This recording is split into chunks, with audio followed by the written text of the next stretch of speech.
medyo mainit.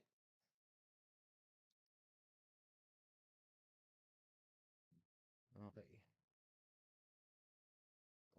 Huh? Okay, so habang nagdo-drawing ako, habang nagtatrabaho, hindi ko pwedeng pakita yung dino-drawing ko kasi it's client work eh. Okay, so ano na lang tayo.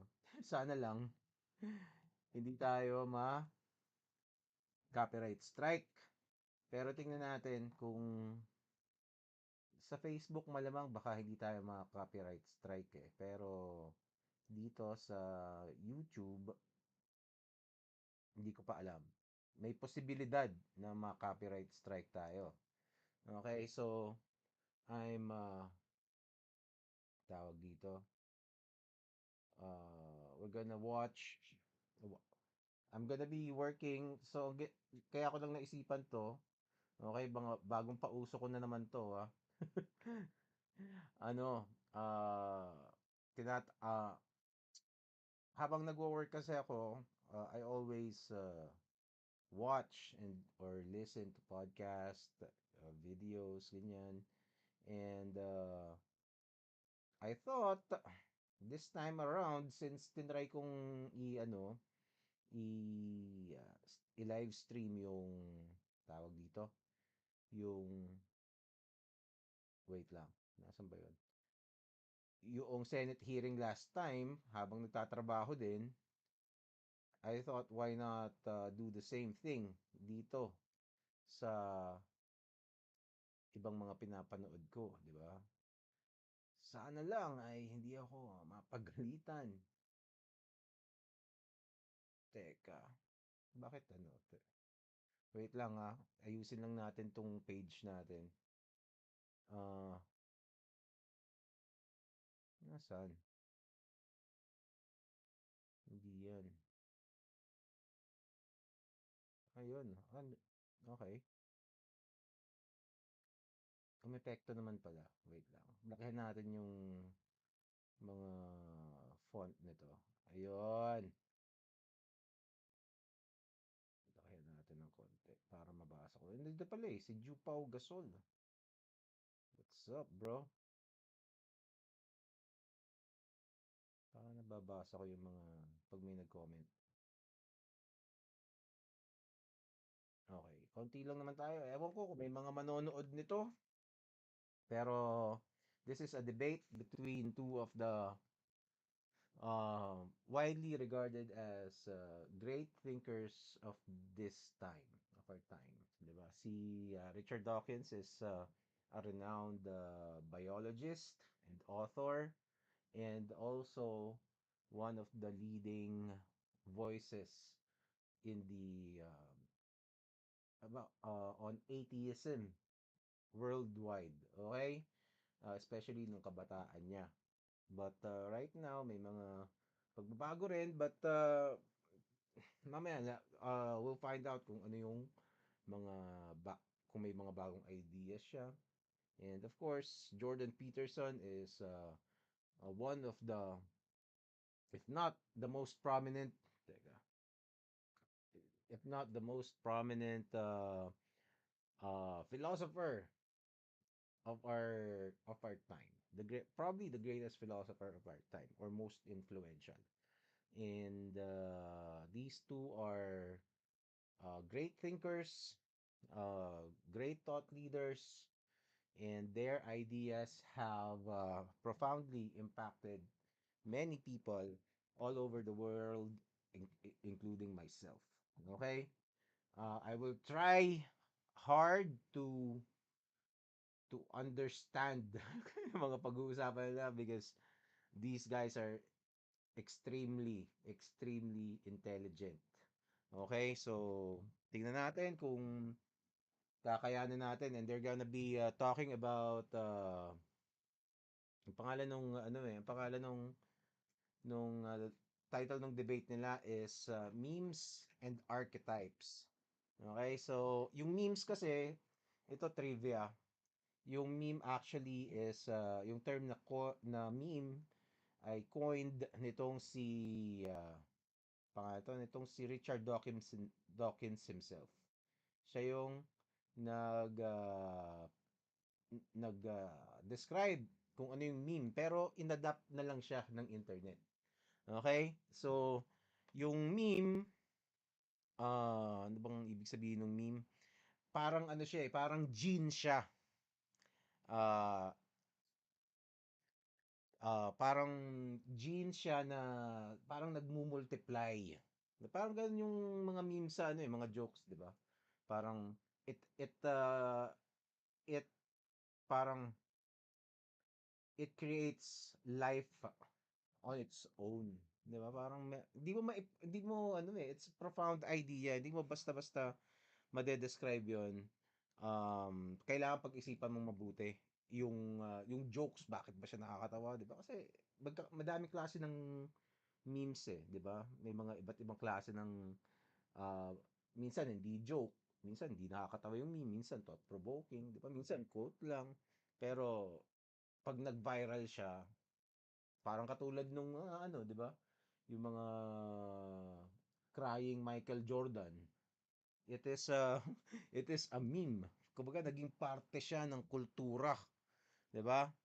So, teka, bigyan natin ng ano bang ibig sabihin ng definition ng meme ni ano ni Richard Dawkins. Kung ano yung kanyang official.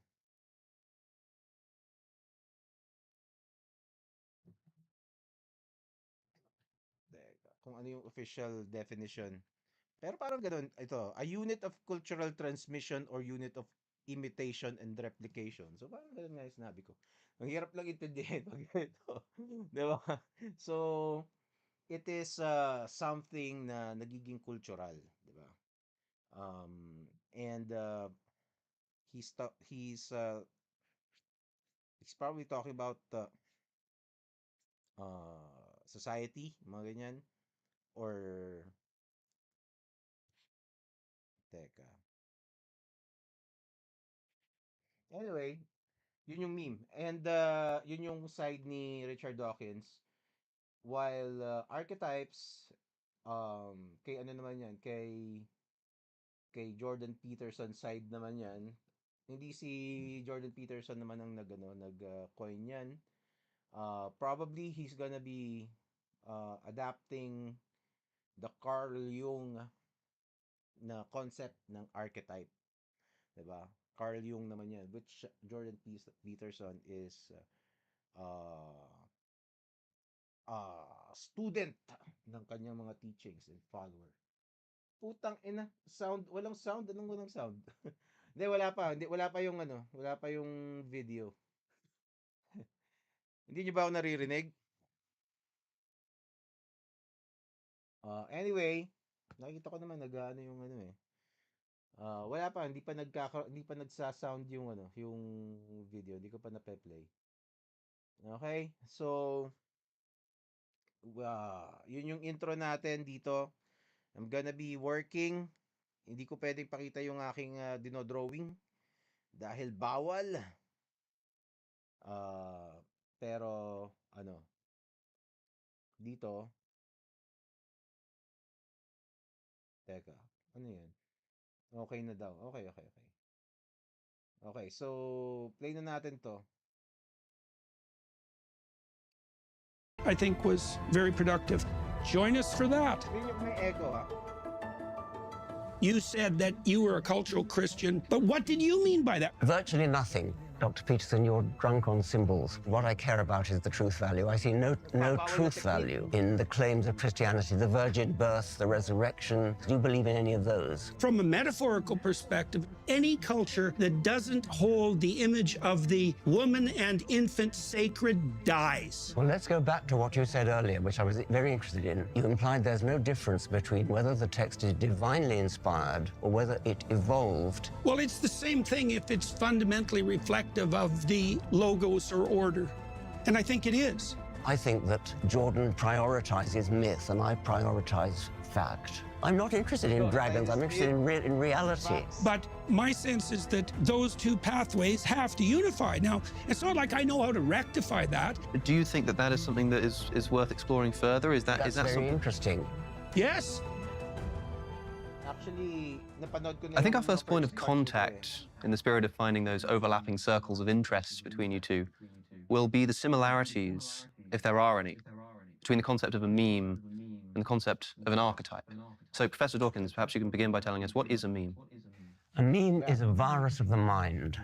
So it's something that spreads because it spreads because it spreads. It's something that spreads by imitation. As I understand it, an archetype is quite different from that, because an archetype is something which all humans have as a virtue of being human, something that's built in. So it's not something that spreads as an epidemic. It's something that we all have anyway. And I suppose that it could turn into a meme, but I would think it would be muddying the waters to even say that there's something very much in common between an archetype and a meme. Memes are not embedded into the psychology of people as No, they naturally as an arise. archetype. They're things like the backwards baseball hat, which is not an archetype. I mean, it's something that becomes fashionable and spreads as an epidemic around the population, which is very different from an archetype, which is sort of built in. Yes, I've heard you in the past, Dr. Peterson, say that a meme is very similar, if not almost identical to an archetype, almost as if you kept pushing the idea of what a meme is, you might end up with an archetype, but Well, perhaps not. I think maybe the appropriate way of tying the two ideas together, given what Dr. Dawkins just said, is to notice the fact that something spreads because it catches, right? And so things catch because they have an emotional resonance. And so they attract people's interest. And so they attract them in an exploratory manner. That'd be one way of thinking about it. That would be attraction on the positive emotion side, or they attract them on the negative emotion side. And so that would loop the idea of the catchiness of an idea, a meme, let's say, with the more underlying motivational structures. And as the idea is more related to the action of underlying biological motivational structures, it becomes more and more expression of something that's instinctual and archetypal. Like Jung defined an archetype essentially as something like the manifestation of an instinct in image and then also in behavior. So the deepest level is something like the instinct, and that would be motivational or emotional drive. And then there's a manifestation of that in imagination and behavior, and it's more culturally constructed there. Then you could also imagine that there are depths of these ideas. The baseball hat idea, for example, that would be something that's manifesting itself at a fairly shallow level. But there's a reason that the backwards baseball hat caught on. You know, it speaks of the moment. Archetype. Anong archetype? Ang archetype, pasimplihin lang natin, basically, magbigay na lang ako ng example. Let's say, the savior archetype, 'di ba? O kaya hero. Ano yung archetype ng hero? 'Di ba? O kaya leader na archetype. Kumbaga parang ah para siyang mold ng isang pagkatao na pwede mong sundan, 'di ba? Pwede kang maging leader, pwede kang maging follower, pwede kang maging soldier. Kanya-kanyang archetype 'yan. Parang ganun lang 'yun.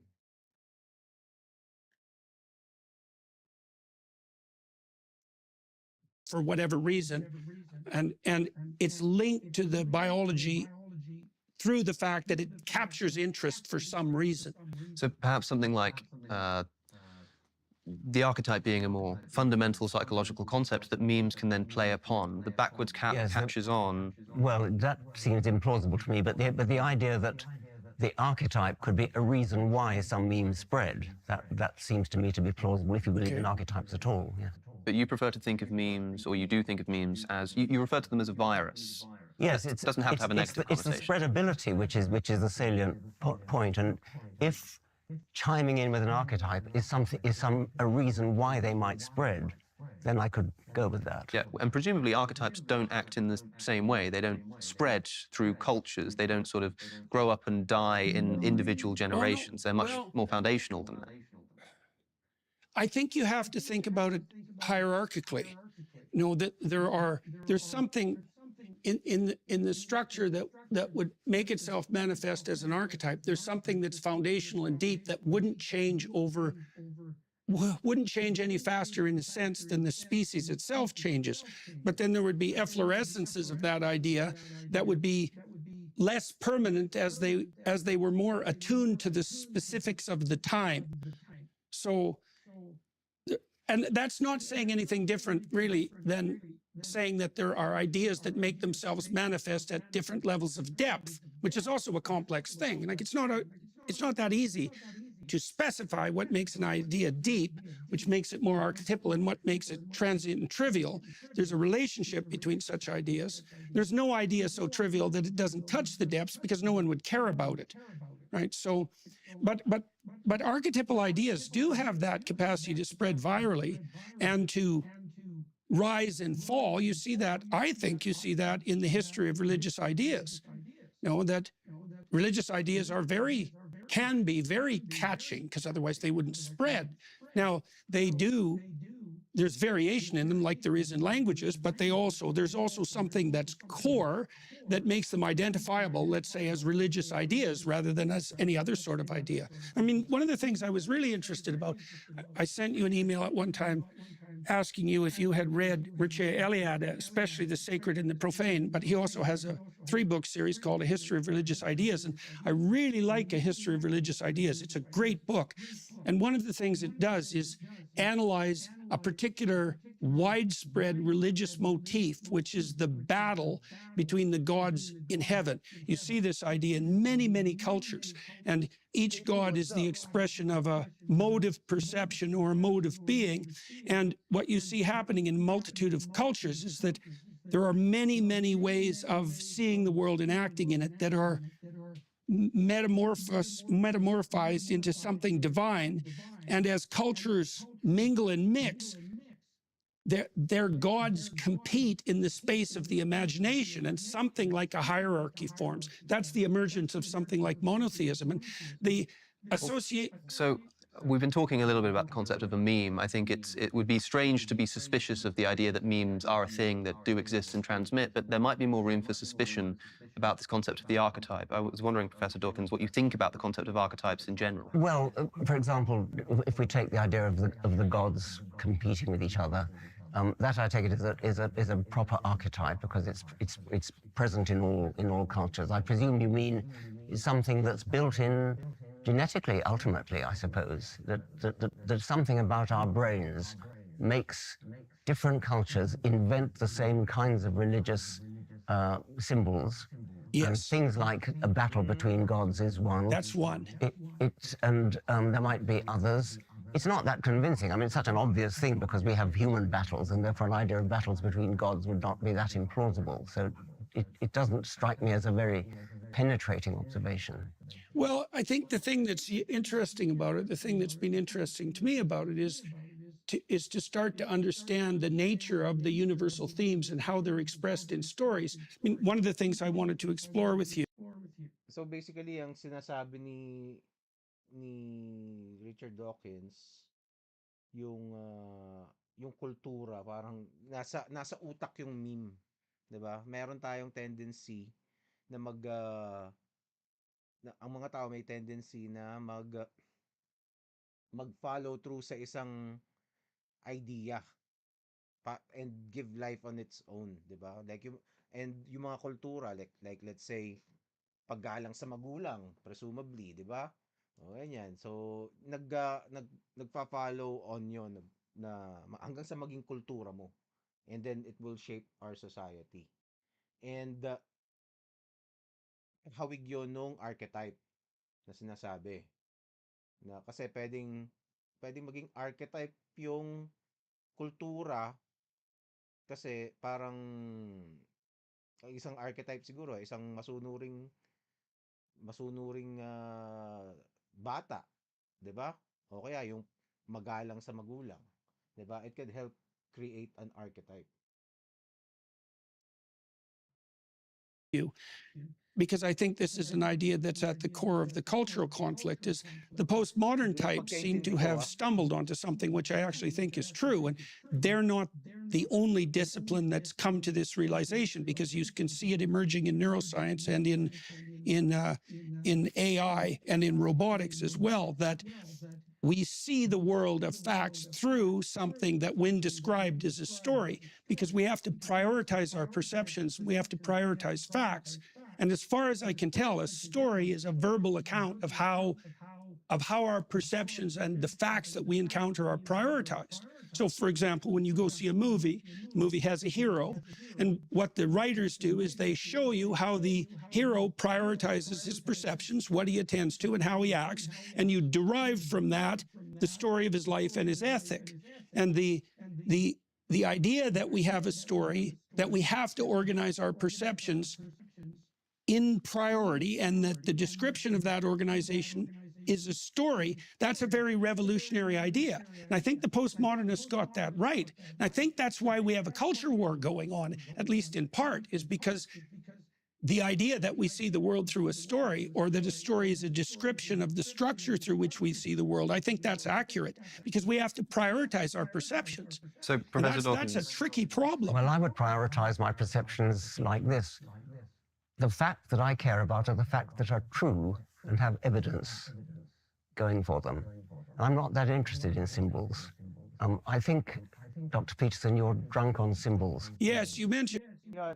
So, yan yung magiging tema nitong, for the most part, at least sa mga naabutan ko, yan ang magiging tema nitong nitong debate na to. Kasi si Richard Dawkins is a very literalist actually siya eh. Yung mga challenges niya sa Bible. Yung parang, totoo ba? Nangyari ba talaga yan? Nangyari ba talaga yung Noah's Ark? 'Di ba? Mamaya pag-uusapan nila si Cain and Abel, 'di ba? So, um, totoo ba yun? 'Di ba? Kaya isningit niya na yung archetype. Actually, intro pa lang yung archetype. 'Di ba? So, archetype and meme. Tapos, ngayon papasok pa lang sila dun sa tunay na debate nila, which is how they see faith, how they see religion. Kasi hindi ko alam, di pa naman talaga Catholic or Christian talaga itong si Jordan Peterson eh. Um,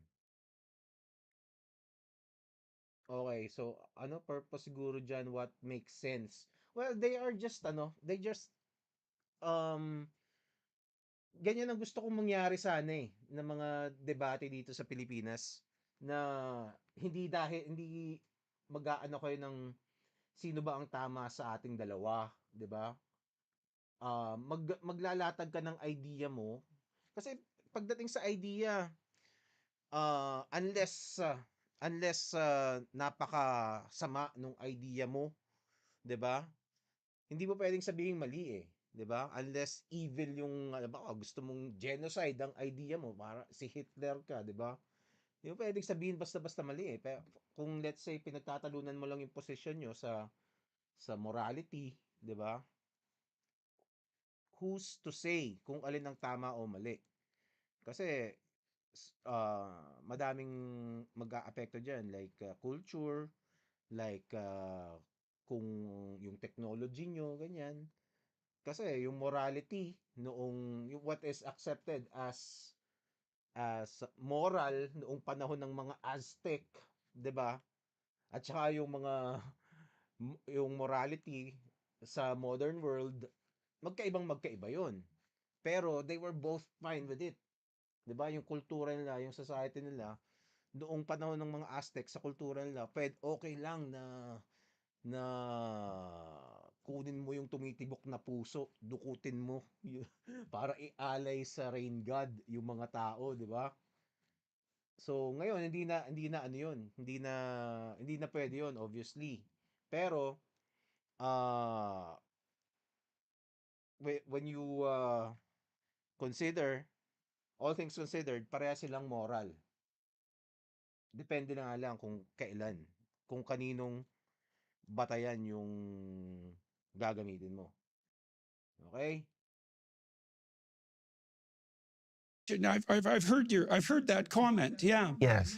I mean, for example, I've And also, kung may iba kayong idea, then feel free. You don't need to follow my idea. I'm also not smart enough to hindi ko alam kung ano mga pagsasabihin nito, and baka may mga hindi ko maintindihan, uh, but it is the idea is listen yon, and see what you can find. Kung may tanong kayo, magtanong kayo diyan. I will try to answer kung alam ko or not. Okay? I counted up in your book, We Who Wrestle with God, a number of references to Cain. There are 356 references to Cain in the book, and 20 references to the descendants of Cain. You're obsessed with Cain because Cain is symbolic of evil. All the evil in the world, you more or less blame Cain for, and this is Cain. I mean, you don't believe Cain actually existed, I presume. Since I joined forces with the Daily Wire Plus, we've built a comprehensive collection of premium content. Get the entire collection of Mastering Life, strengthen your relationship with my series Marriage. In the series on masculinity, discover your purpose. Explore biblical writings and their cultural influence. Wouldn't have said they were born in a natural. Ulit. Now that Anxiety. We walk through all of that. How do you cope with it? What's the best pathway forward? In addition, we've explored biblical writings and their cultural influence. Our new 10-part series on the Gospels delineates the accounts of the New Testament writings. And finally, join me on a journey through time, foundations of the West. The work I'm doing with the Daily Wire brings the spirit of adventure forward. Join us on Daily Wire Plus today. Well, I think of Cain as, well, do you believe Cain existed?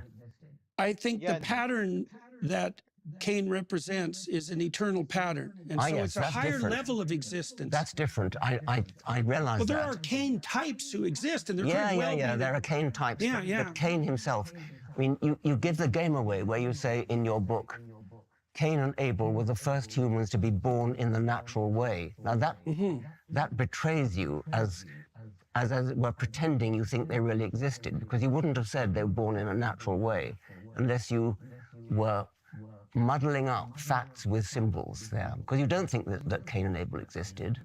Well, I don't. What do I think about Cain and Abel? I said, I think the pattern that they represent always exists. Always exists. You understand that that's a different thing. What's a different matter? A pattern that they represent, the conflict between brothers, the rivalry between brothers. This is a fundamental pattern, which yes, it's something that's there. But I care about facts. I mean, did they exist or did they not exist? Well, I can imagine a situation where when the story was originated, that it referred to two actual brothers. But as the stories propagate across time, as they mutate, as they adapt, let's say, to the... Eto, yun yung madami sa usapan na to iikot doon sa pagiging literal ni Richard Dawkins, na parang para sa kanya kasi importante na you're gonna teach something. Totoo ba na yung literal na tao na katulad natin na si Cain and Abel, mapipinpoint mo ba iyon, 'di ba? Nag-exist sila. Si Jordan Peterson kasi ang konteksto niya, hindi mo maaring hindi mo sila ma-identify, pero yung istorya na yon, nangyari yon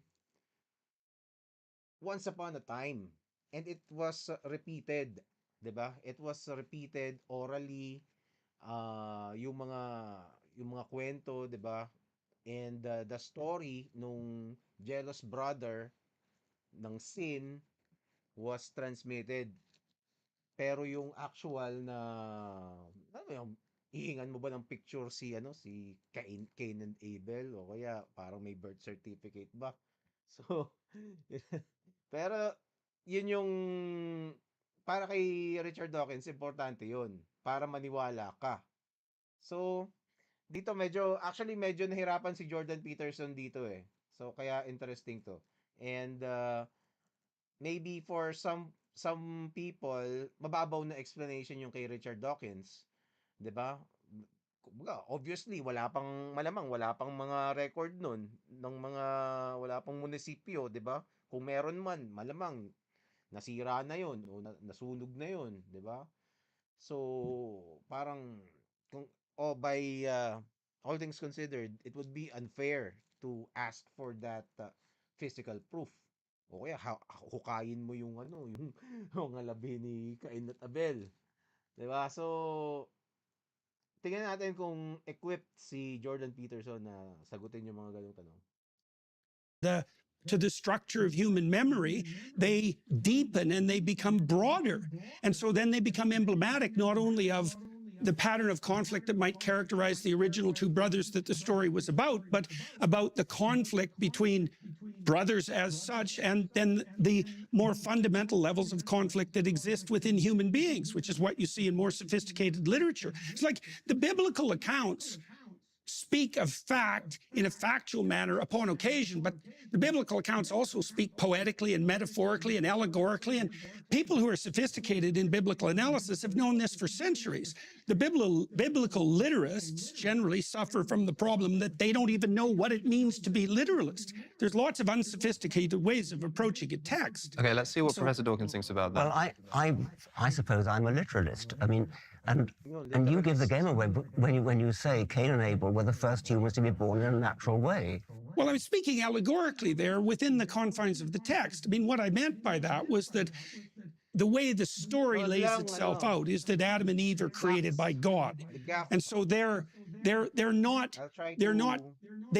emblematic of the pattern of human beings that exist in fallen history within the confines of the text. The first two people who are genuine, who aren't creations of the divine, are Cain and Abel. And so for me, they're emblematic of the patterns of conflict that rip people apart in the world of history, in the world of normal history. Professor Dawkins, I know you take particular umbrage with that statement that Cain and Abel were the first normally born human beings, but I think if I understand Dr. Peterson correctly, there are things that can be sort of true within a story. It's true that Sherlock Holmes lives at 221B Baker Street, and as far as I understand, that's maybe what you mean by the truth in the matter of Cain and Abel being the first naturally born humans. It's internal to the story. Well, in the context of this story, they're the first two spirits or patterns you could think of, patterns of perception and action, yes, that characterize human existence in the fallen world, right? So they're emblematic of what happens in history outside of the whatever is meant by the pre-existent paradise. But at the same time, you must know, I know this comes up all of the time when somebody says, but did Cain and Abel really exist? And I know that you want to say that the story which I think it's a silly question. I think it's like asking whether Raskolnikov existed in Crime and Punishment. Like it's not a trivial question, because you can answer yes and you can answer no. You can say, well, there was no such specific person as Raskolnikov, but it's not a helpful question, because the reason that Dostoevsky's Crime and Punishment is a masterpiece is because Raskolnikov was everywhere in Russia when Dostoevsky wrote Crime and Punishment. And so Raskolnikov is hyper real, not real. But to be clear, is that how you feel about Cain and Abel? That is to say, an identifiable hyper real Homo sapiens called Cain, it's irrelevant. who murders his brother. In a sense, it's irrelevant to me, because even if they were real, like, we don't know anything about them as historical figures. Even if they weren't real, of course they weren't real. Well, like I said, it could have been the case that when the story originated, way back when it originated, that the first people that were described by the first person who generated the seeds of the Cain and Abel story were referring to... Pero how does Richard Dawkins know that Cain and Abel wasn't real din, 'di ba? Pwede niya kasi sabihin yan eh. Or kasi merong malamang ang sasagot niya is yung mga details ng kwento, kasi merong Diyos, 'di ba? Na parang kailangan patunayan mo na may Diyos na nakakapag-usap sa kanila. 'Di ba?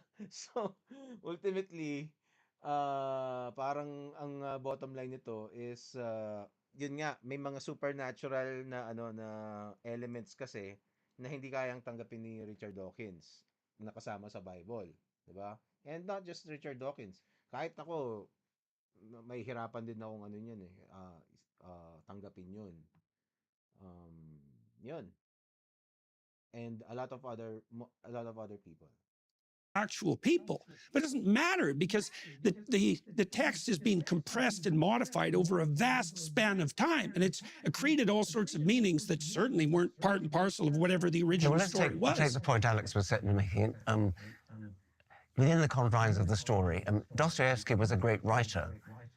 What makes you think the writers of Genesis were a great writer? I mean, who were they? We know nothing about them.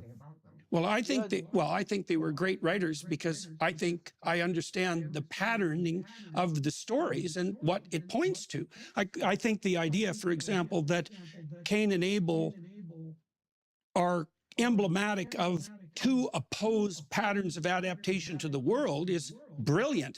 It's almost brilliant beyond imagining, especially because the story is so insanely compressed. And it's certainly evident to me as a clinician that the patterns that are portrayed in the story of Cain and Abel play themselves out in the real world continually and terribly, terribly. You think the author of that story in Genesis was a literary genius? Yeah. I think that there's a spirit of literary. Actually, yun yung mga ano eh, mga simpleng tanong. Pero kung ide-defend mo kasi yung supernatural, mahirap talaga. Mahirap talagang i-explain. Mahirap talagang i-defend. So, yan kita mo napapangiwi na talaga si ano eh, si paring Jordan eh.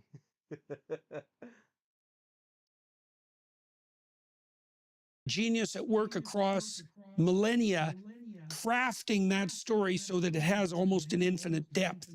How that relates to the original author or sequential authors, I don't know, because it's lost in the seeds of time. It's lost in history. So the story evolved. You're saying the story like a meme. Yes, well, that's interesting. It evolved to match the contours of the human memory.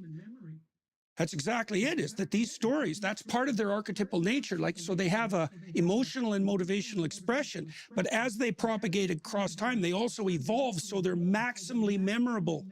And they're maximally memorable for a biological reason. Well, that's very interesting. If they really did evolve over time, if you could actually trace successive manuscripts, you can't do that. I mean, there's presumably a couple of Hebrew manuscripts and a Greek one. And I mean, what do you mean when you say it evolved? Well, I would say you can see that in the compilation of the biblical texts, because one of the things that you see evolve, and you criticized the biblical text at one point. Correct me if I've got this wrong, because I don't want to get this wrong.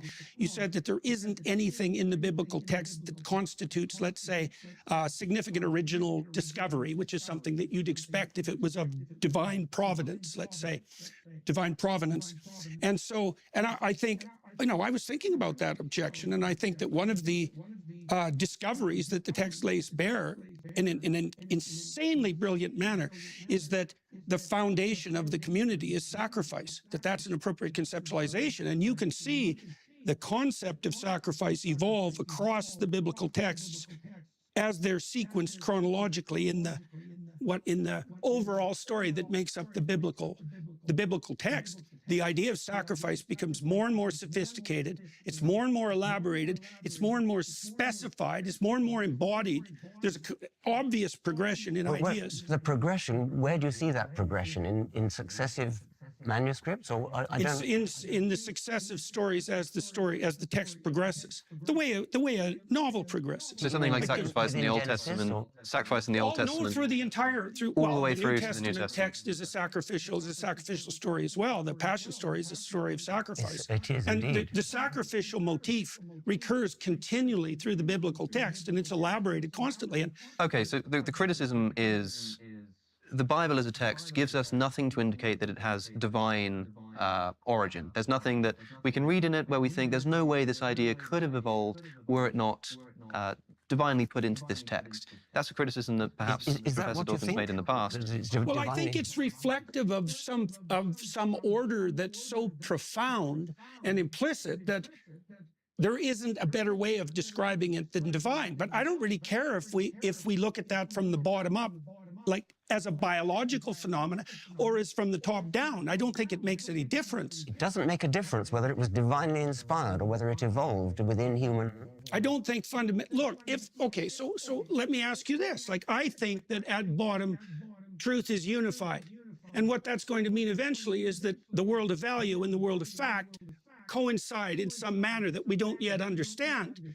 And I think that union, the fact of that union and the fact of that union is equivalent to what's being described as divine order across millennia. There's no difference. Now, and this is a tricky business, because you either believe that the world of truth is unified in the final analysis, or you don't. Those are the options. And if it's not unified, then there's a disunity. There's a contradiction between value and fact, or there's a contradiction between different sets of values, and they can't be brought into a unity. I don't believe that. Well, let's go back to what you said earlier, which I was very interested in. You implied there's no difference between whether the text is divinely inspired or whether it evolved in progression during a series of manuscripts, presumably. Now, I think that's genuinely interesting, but it's a huge difference. It's not the same thing. I mean, either it was divinely inspired or it wasn't. Well, it's the same thing if it's fundamentally reflective of and accurately reflective of the implicit logos or order. And I think it is. Like, let me explain that a moment. Like, it took me a long time to understand the concept of sacrifice in the biblical text, because it seems so anachronistic and so primitive, and not understandable. What are these people doing, offering, choice cuts of meat to a God that lives in the sky? Something disgusting about it. Well, it's very easy to satirize, but when you start to understand that perception itself is sacrificial in its nature, and you start to understand that there's no difference between work and sacrifice, that they're the same thing, and you understand that community is predicated on sacrifice, then the emphasis in the text on sacrifice starts to become something quite marked and remarkable, especially because it's implicit. It isn't obvious at all that the authors of the texts and the editors who sequenced them actually understood what it was that they were highlighting. So with regards to the community, why is the community predicated on sacrifice? Because it's not about you, the community. Every step you take towards the communitarian means that you sacrifice something that's local to what you want here and now, right now. I think you have to give something up. You're wandering onto something else now, which is something quite different.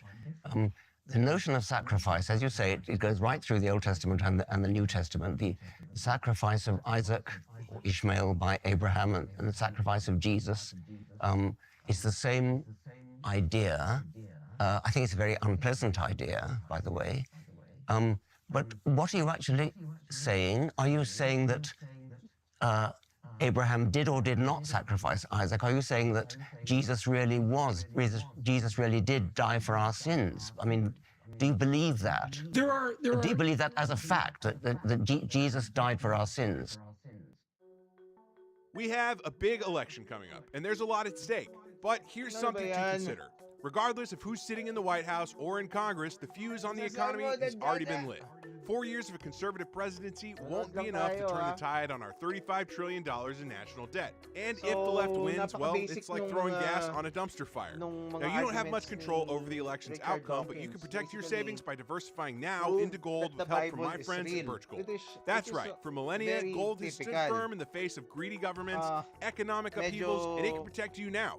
Birch Gold will help you convert an IRA or 401k into an IRA in physical gold. And the best news is it doesn't cost you a penny out of pocket. Think about this. In the past 4 years, the buying power of the US dollar has declined, while the price of gold has increased 40%.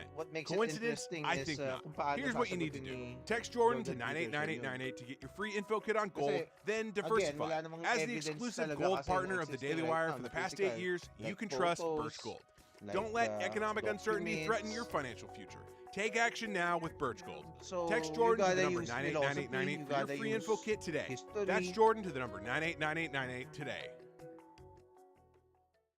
There Make are your elements case. of the texts that I don't claim to understand. What my experience has been that the more deeply I look into these texts, the more I learn. That doesn't mean that I can proclaim full knowledge of what the texts proclaim.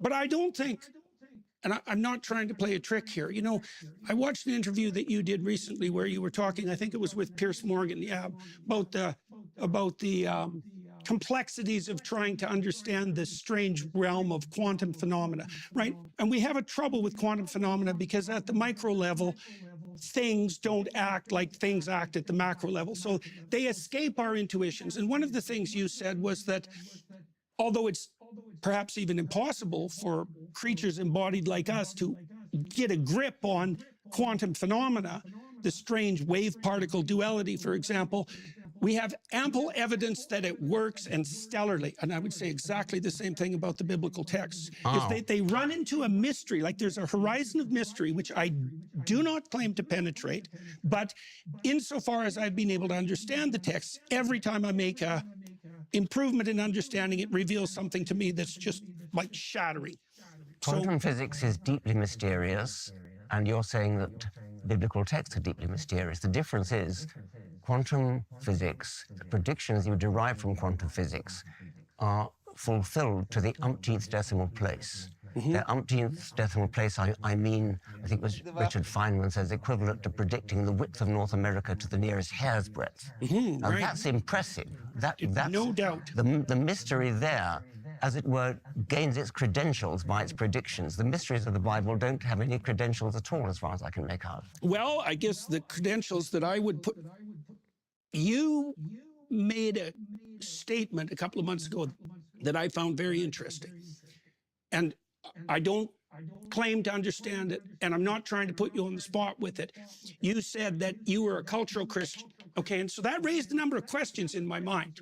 You know, and the first question was, You are changing the subject. no, I'm not.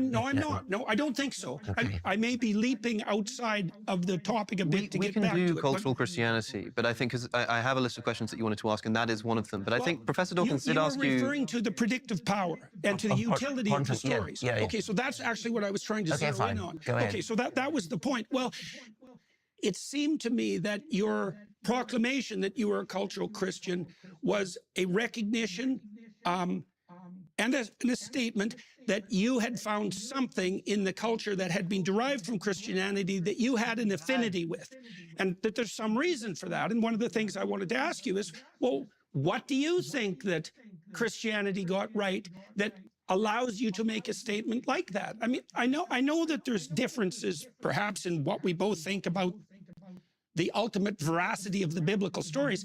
Maybe there isn't differences. Like, it would take a lot of conversation to figure this out. But what did you mean by that? Like, what do you think that Christianity got right that would enable you to make a statement like that? Virtually nothing. I meant by that no more than that I'm brought up in a Christian culture. I went to Christian schools. I therefore know my way around the Bible. I know my way around the Book of Common Prayer. I know the hymns. That's all. I don't value Christianity as a truth system at all. Okay, so let me ask you about that, because maybe that's true and perhaps it's not.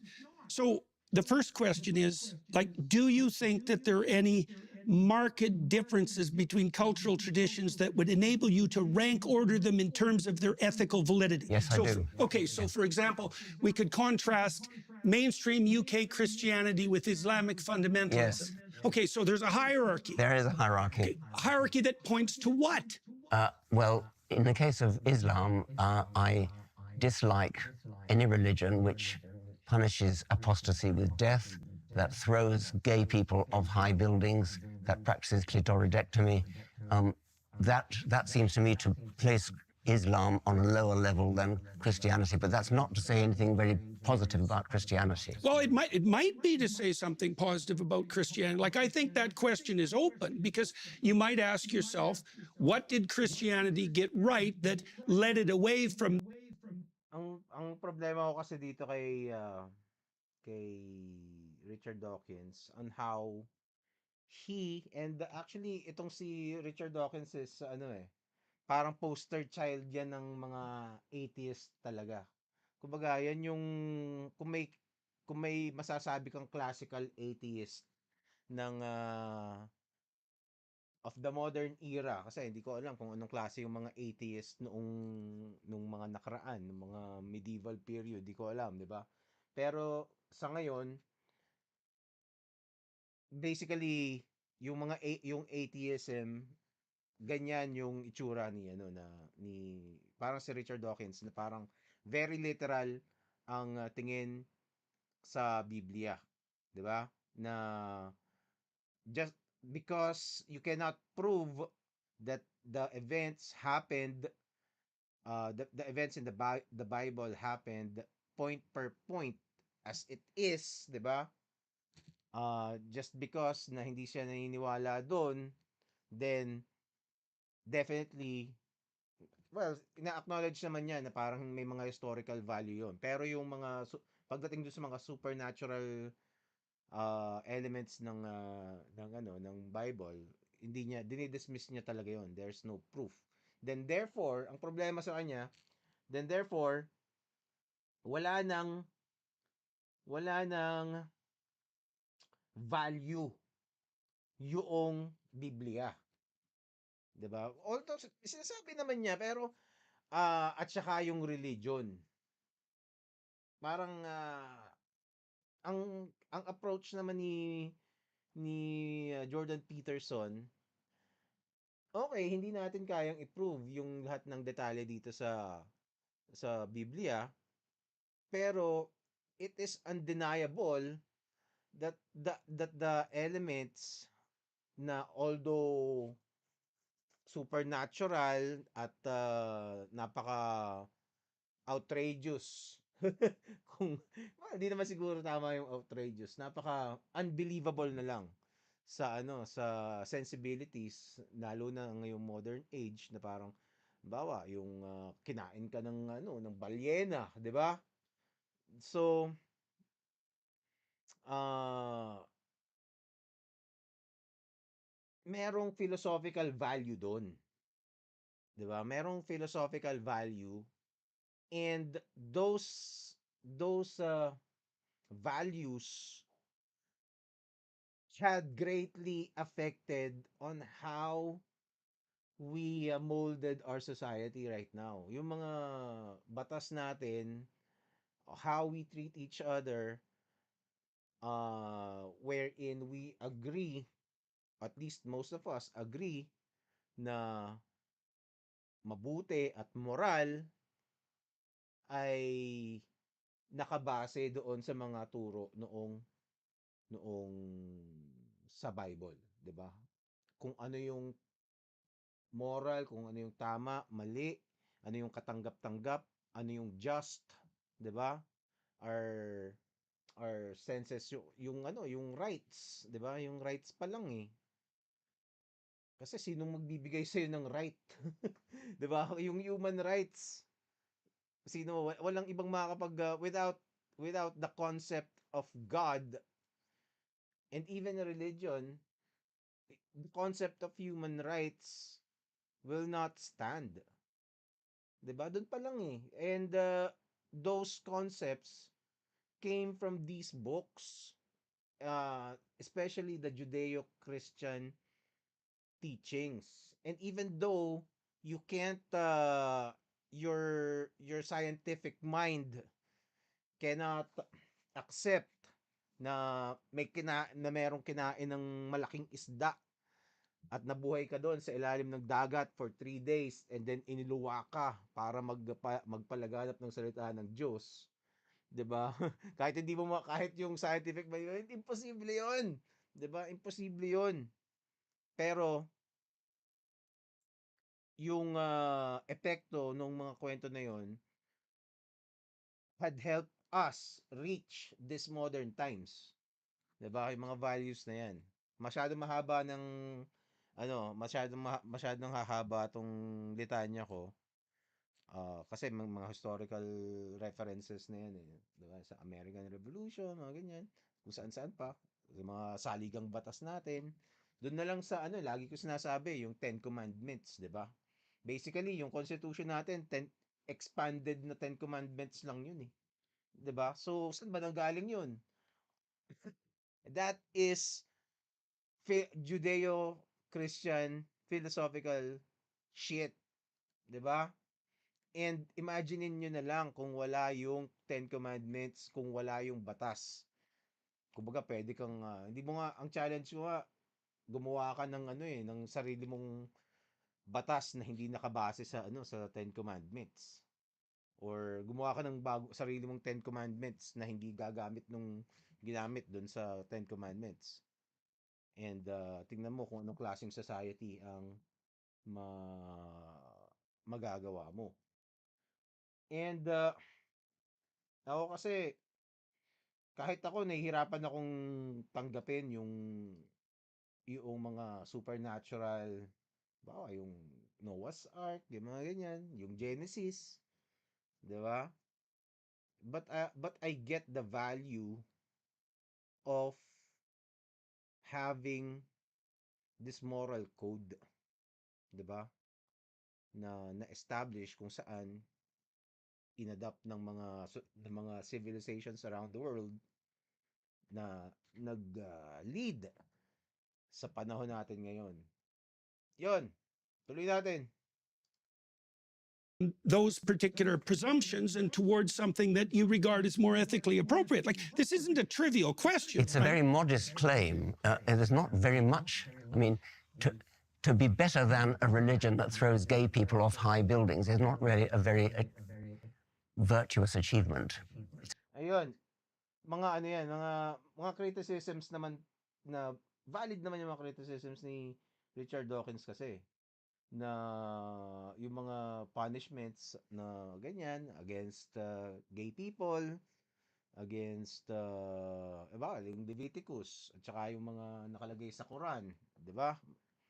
Yung mga apostates, 'di ba? Na apostates yung mga tumiwalag, 'di ba? Mga tumiwalag, papatayin 'yan, apostate ka.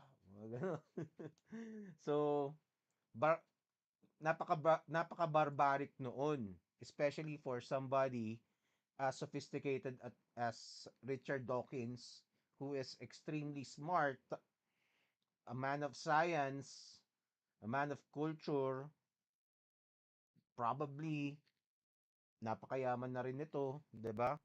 And an elite academic. Para sa kanya, siguro he couldn't wrap around his mind the idea of time where that is acceptable. Pero again, yung mga batas na yan, ginawa yan ng medieval times eh, di ba? That's how they managed their societies back then. And since wala ka naman doon, hindi mo malalaman talaga kung may mga dahilan kung bakit nilagay yung mga ano na yan, yung mga batas. But of course, people would say na parang hindi na tayo medieval ngayon eh. Hindi ba pwedeng tanggalin na yan? Kasi yun ang problema dun sa ano eh. Well, I don't know if it's a problem, pero hindi mo pwedeng i-revise kasi yung Bible at saka yung Quran. 'Di ba? Hindi ka pwedeng magtanggal doon sa modern times na, bawal na 'to, 'di ba? Burahin na natin 'to, 'di ba? So, yun. Although may mga hihirit dyan, syempre, na ginawa yan ng Roman Catholic Church. Kumbaga, merong inedit out sila ng mga libro, pati sa Islam, may mga convention sila na ginawa para linisin or pagdesisyonan kung ano yung magiging official na Bible at Quran. Yan. I don't know. I don't know if that's true, because if you look at the barbarism that characterizes the human past, you might think that any progression whatsoever towards something approximating mercy and tolerance is nothing short of a bloody miracle. Well, like, people are pretty ruthless, and so are our chimpanzee cousins. Yes, they are. Right. So we move forward into the light with great difficulty, and the fact that we can take that for granted now, and that it seems self-evident and deserving of faint praise, it's not so clear to me that that's a reasonable proposition. Okay, let's grant the faint praise, but that has nothing to do with the truth value, and what I care about is the truth value. I see no truth value in the claims of Christianity, the virgin birth, the resurrection, the miracles. Do you believe in any of those? Again, napaka-literalist talaga yung ano niya, na just because you cannot prove yung virgin birth and the miracles in the Bible na walang documentation, physical documentation, which is para, well, I suppose kasi yun naman talaga isang pwedeng stand as a scientist, 'di ba? Physical evidence is the ultimate proof, 'di ba? Pag nakita mo nga naman naka-video na nabuhay si Jesus mula dun sa kuweba, 'di ba? Dun sa tomb. Eh di maniniwala ka na, 'di ba? Eh kaso, ang problema dun, alam din nating lahat na wala pa namang video, wala pa namang technology nung panahon na yun, 'di ba? So, it is a pointless question. And it also, ang nangyayari din parang, especially parang ano eh, okay lang yun sa akin eh. Kasi kahit naman ako, tanong ko rin yun and I believe na walang makakasagot nun ever anymore unless may time travel, 'di ba? O kaya makikita mo yung ano, meron kang technology na makikita mo talaga kung anong nangyari. Pero pag wala 'yon, then we will never know. 'Di ba? Kasi lahat ng nabuhay noon patay na ngayon at I don't know. Kahit makakita ka ng mga scrolls diyan saying na complete count na ganyan na ganitong nangyari, may magdududa pa rin eh, 'di ba? 'Yun ngang pagiging bilog ng mundo, may nagdududa pa rin eh. Ayun pa. So, uh, for me, it this is a lazy, actually napaka-unintellectual noong sagot nung stand ni Richard Dawkins, but it is effective, 'di ba?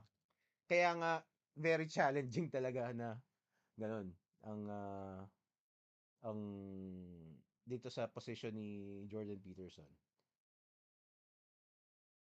So, ang the only thing that he could do is uh use philosophy to uh, to make his point. Ang problema, hindi tinatanggap ni Richard Dawkins yung philosophy, 'di ba? Hindi niya and yun ang problema ko dun sa stand ni Richard Dawkins na hindi niya ma-acknowledge na may value yung mga turo ng religion, 'di ba? Kaya nga nung earlier this year binanggit kaya ni Jordan Peterson yung ano eh, cultural Christian. Ibig sabihin ng cultural Christian, hindi ka naniniwala. Actually, parang ganun ako eh, 'di ba? Ganun ako actually eh. Lahat ng values na pinapaniwalaan kong mabuti are based on Christian values. Kasi ganun ako pinalaki eh, 'di ba? Christian values 'yun. Pero I am hindi ako I'm having a real hard time believing all the details that is included in the Bible that is mentioned, 'di ba? Yung mga bawa kasi may scientific mind din ako eh. Hindi ko I cannot marry the two ideas. Which is ganun din nangyayari kay kay Richard Dawkins, 'di ba? He couldn't marry the ideas. But ang difference sa aming dalawa is just because I cannot marry the two ideas, hindi ibig sabihin nun ay walang value yung religion. Sa kanya kasi, parang, sinabi niya nga yung cultural Christian eh, di ba? Kasi kaya niya sinabi yun, nakikita niya kasi sa London ngayon, na-overwhelm na ng mga immigrants na mga Muslim, 'di ba? Sa halip na nung Easter Sunday 'yun eh this year. Sa halip na Easter Easter decorations yung nakalagay doon sa mga street. Ang nakalagay doon sa mga decorations sa street sa London, sa London 'to, tungkol sa Ramadan ata. Basta sa isang ano, Muslim na holiday. So parang nawindang siya, 'di ba? Teka, 'di ba? Hindi niya maano eh. Kahit nagagalit siya dati doon sa mga Easter decorations, pero nung napalitan nung mga Ramadan decorations, na yung senses niya, teka, parang hindi hindi tama 'to kasi culturally Christian tayo eh. 'Di ba? Tapos sinasabi niya ngayon, walang value. 'Di ba? There's nothing doon sa sinabi niyang cultural Christian na statement. 'Yun.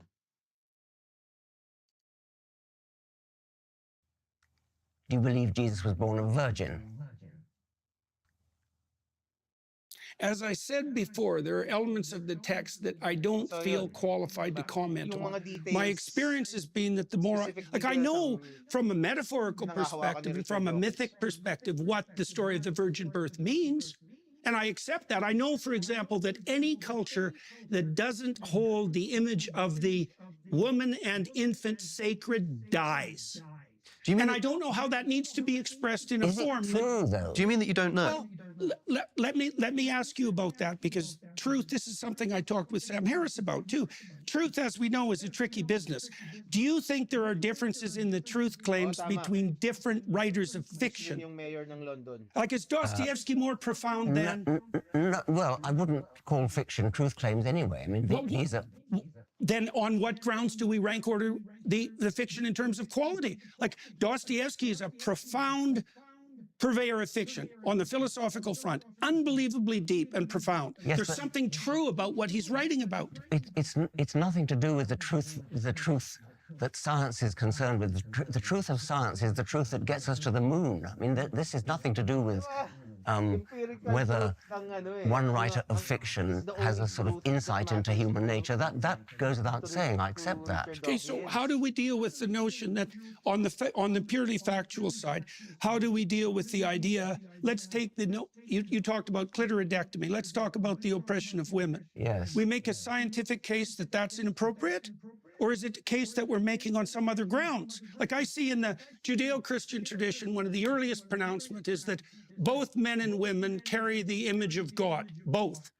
And that sets a certain tone to everything that follows. And it is a remarkable proclamation given its radical age, that both men and women carry the image of God and are to be treated as something with intrinsic value outside of the domain of power and politics.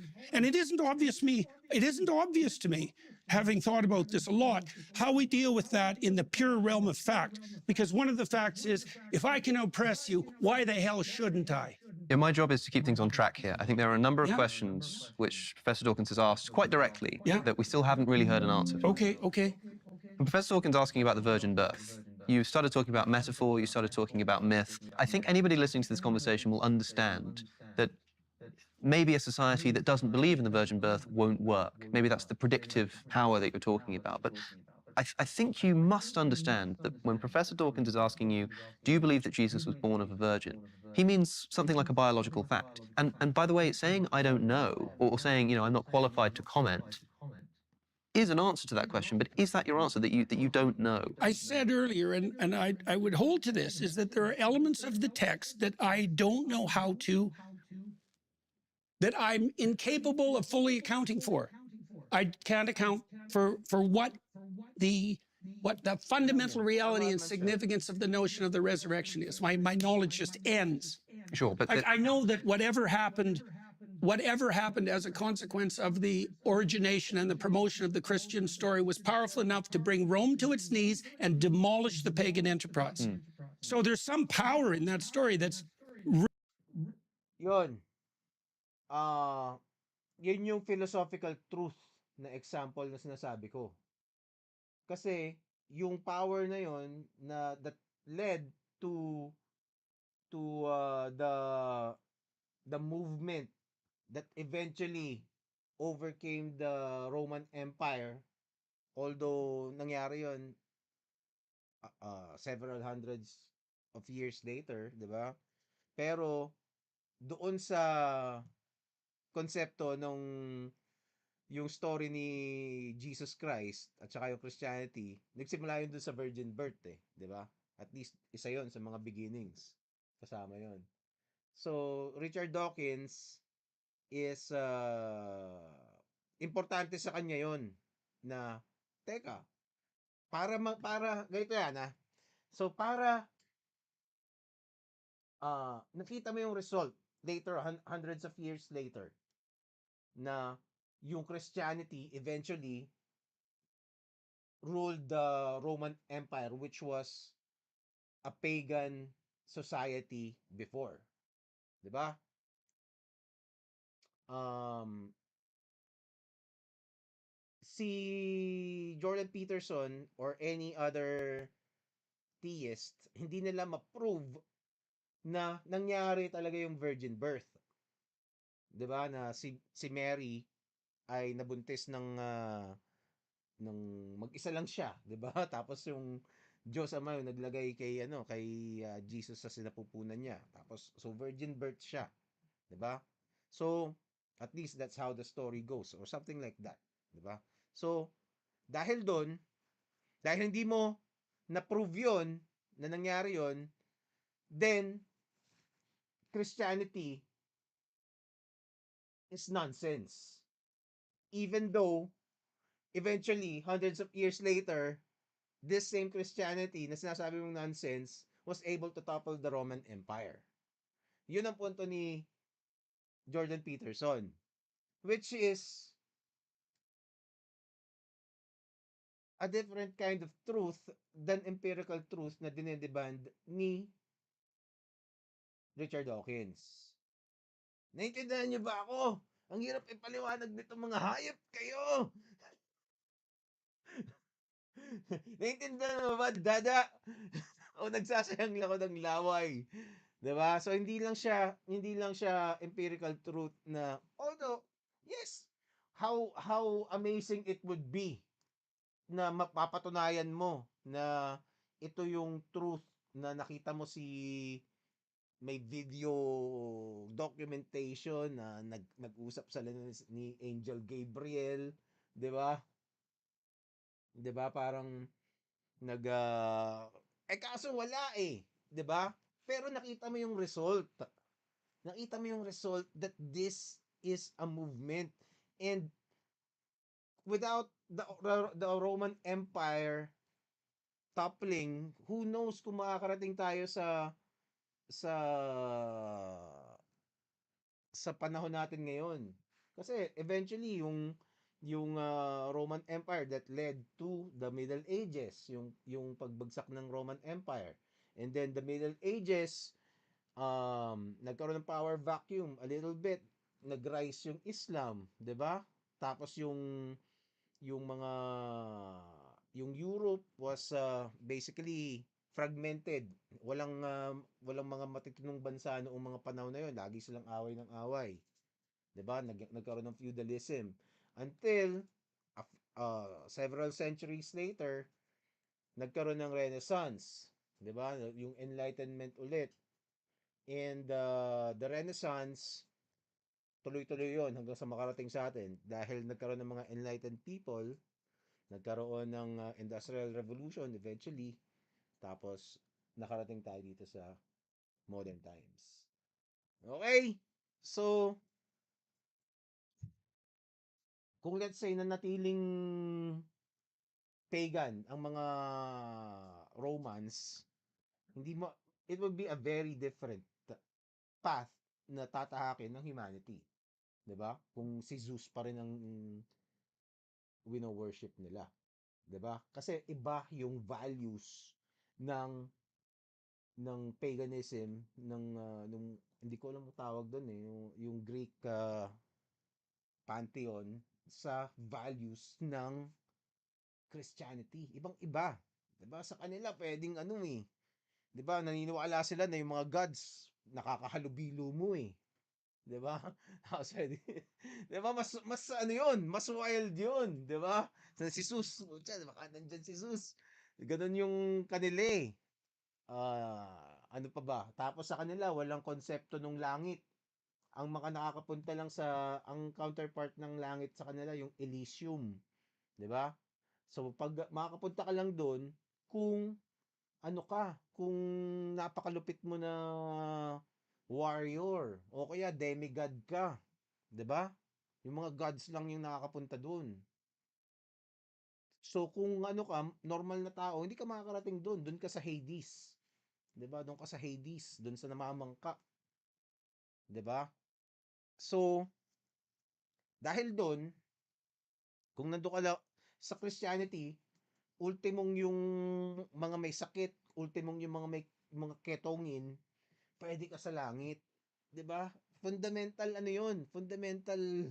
Yun kaya nga kaya nga attractive yung Christianity sa masa, lalo na nung mga panahon na yun. Isipin mo, pwede kang makarating sa Elysium kahit kahit baldado ka. Sa Valhalla, ganun din, mga warriors lang makakapunta sa Valhalla, sa Viking Society, di ba? Teka. So kung nagkataong pilay ka, hindi ka makakalaban, GG ka na, wala ka na pag-asa makarating sa Valhalla. Pero sa Christianity, meron. Yun, isang lang yun, isang example lang yun ng difference. And yung mga ganong klaseng kasi paano ka makakapunta paano ka makakarating sa langit? Magpakabuti ka, 'di ba? Maniniwala kay Kristo. So, at least meron kang dahilan para maging mabuti. 'Yun. Pero syempre of course hindi perfecto 'yun. So, alam natin lahat, hindi natin kailangang isa-isahin yung mga imperfections ng Christianity. Pero yun ang nakikita kong value ng religion, na parang hindi maintindihan itong si Richard Dawkins, 'di ba? Hindi niya pa, ewan ko, just because hindi mo kayang i-prove yung virgin birth. Everything else that I that I said doesn't matter. Ganon. Tuloy natin. Remarkable. Let's stick to the virgin birth. Yes. Yeah. And, well, the virgin birth fixated results from a pa rin talaga siya. mistranslation of Isaiah. You know that. Like these sorts of questions. What would you say? They don't strike me as, they're not getting to the point. I know The that- I story know you has a think that. purpose. Yes. Well, and look, I understand that there's perfect reasons to debate this. I know that, and I know that your question is more than valid, but it's beside the issue as far as I'm concerned, and it's partly because, well, when we started this conversation, I said, for example, that it appears to be the case that a description of the structure through which we see the world is a story. We see the world through a story. And so that's a remarkable thing. That's a remarkable discovery, and it's emerged probably in the last 60 years in multiple disciplines, because we have to prioritize our facts. And so we prioritize them according to a particular pattern. And there are patterns that seem to work and to propagate themselves properly and to orient cultures towards life abundant. And there are other patterns, the pattern of Cain, for example, that lead to absolute bloody devastation. And I don't know exactly how to construe that sort of truth. But we talked about the oppression of women, for example. It's like, how do you make a case on purely factual grounds that women should be treated as equals? It's a moral question, and I know, that's exactly. I was dealing with a factual question, which is, did Jesus have a father? And you won't answer it. Well, It's a Jesus different had an kind of earthly question. father and a heavenly father, Parang- like parang almost all. black yun, 'di ba? Everything else hindi niya ma-connect. Everything else na magandang nangyayari, hindi niya ma-connect doon sa Christianity just because hindi mo kayang patunayan yung virgin birth. All mythological heroes. So he That's a- wasn't born of a virgin then. So you're saying that Jesus was not born of a virgin. I said, first of all, that I don't know how to mediate the fact-value dichotomy in that case. I said the same thing about the resurrection. It's not a value. It's a simple fact. I mean, did a man have intercourse with Mary and produce Jesus? That's a factual question.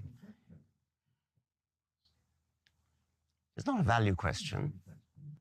You must understand what you're being asked here, that even if you think that, say, the author of the biblical texts intended much more significance than a simple scientific analysis of events, Professor Dawkins is interested in scientific truth. That's the kind of truth that he's interested in.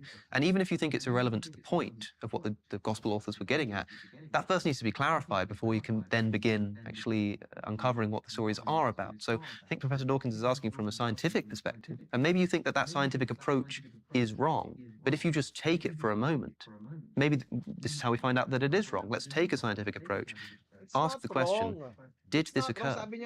I think that it's inappropriate to use a question like that to attempt to undermine the validity of the entire, what would you say, deep mythological enterprise. Well, suppose we weren't doing that. Suppose we were asking out of interest. Suppose that we were all here devout Christians, maybe even Jungian Christians, and we thought, this is interesting, over dinner. Do you think it really happened, like scientifically?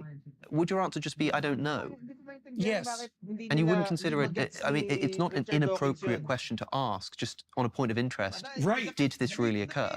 And I think so often people are asking you that, and especially given the context of this conversation, we've heard everything that you're saying about metaphor and myth, but because the question is still then being asked, did it really happen?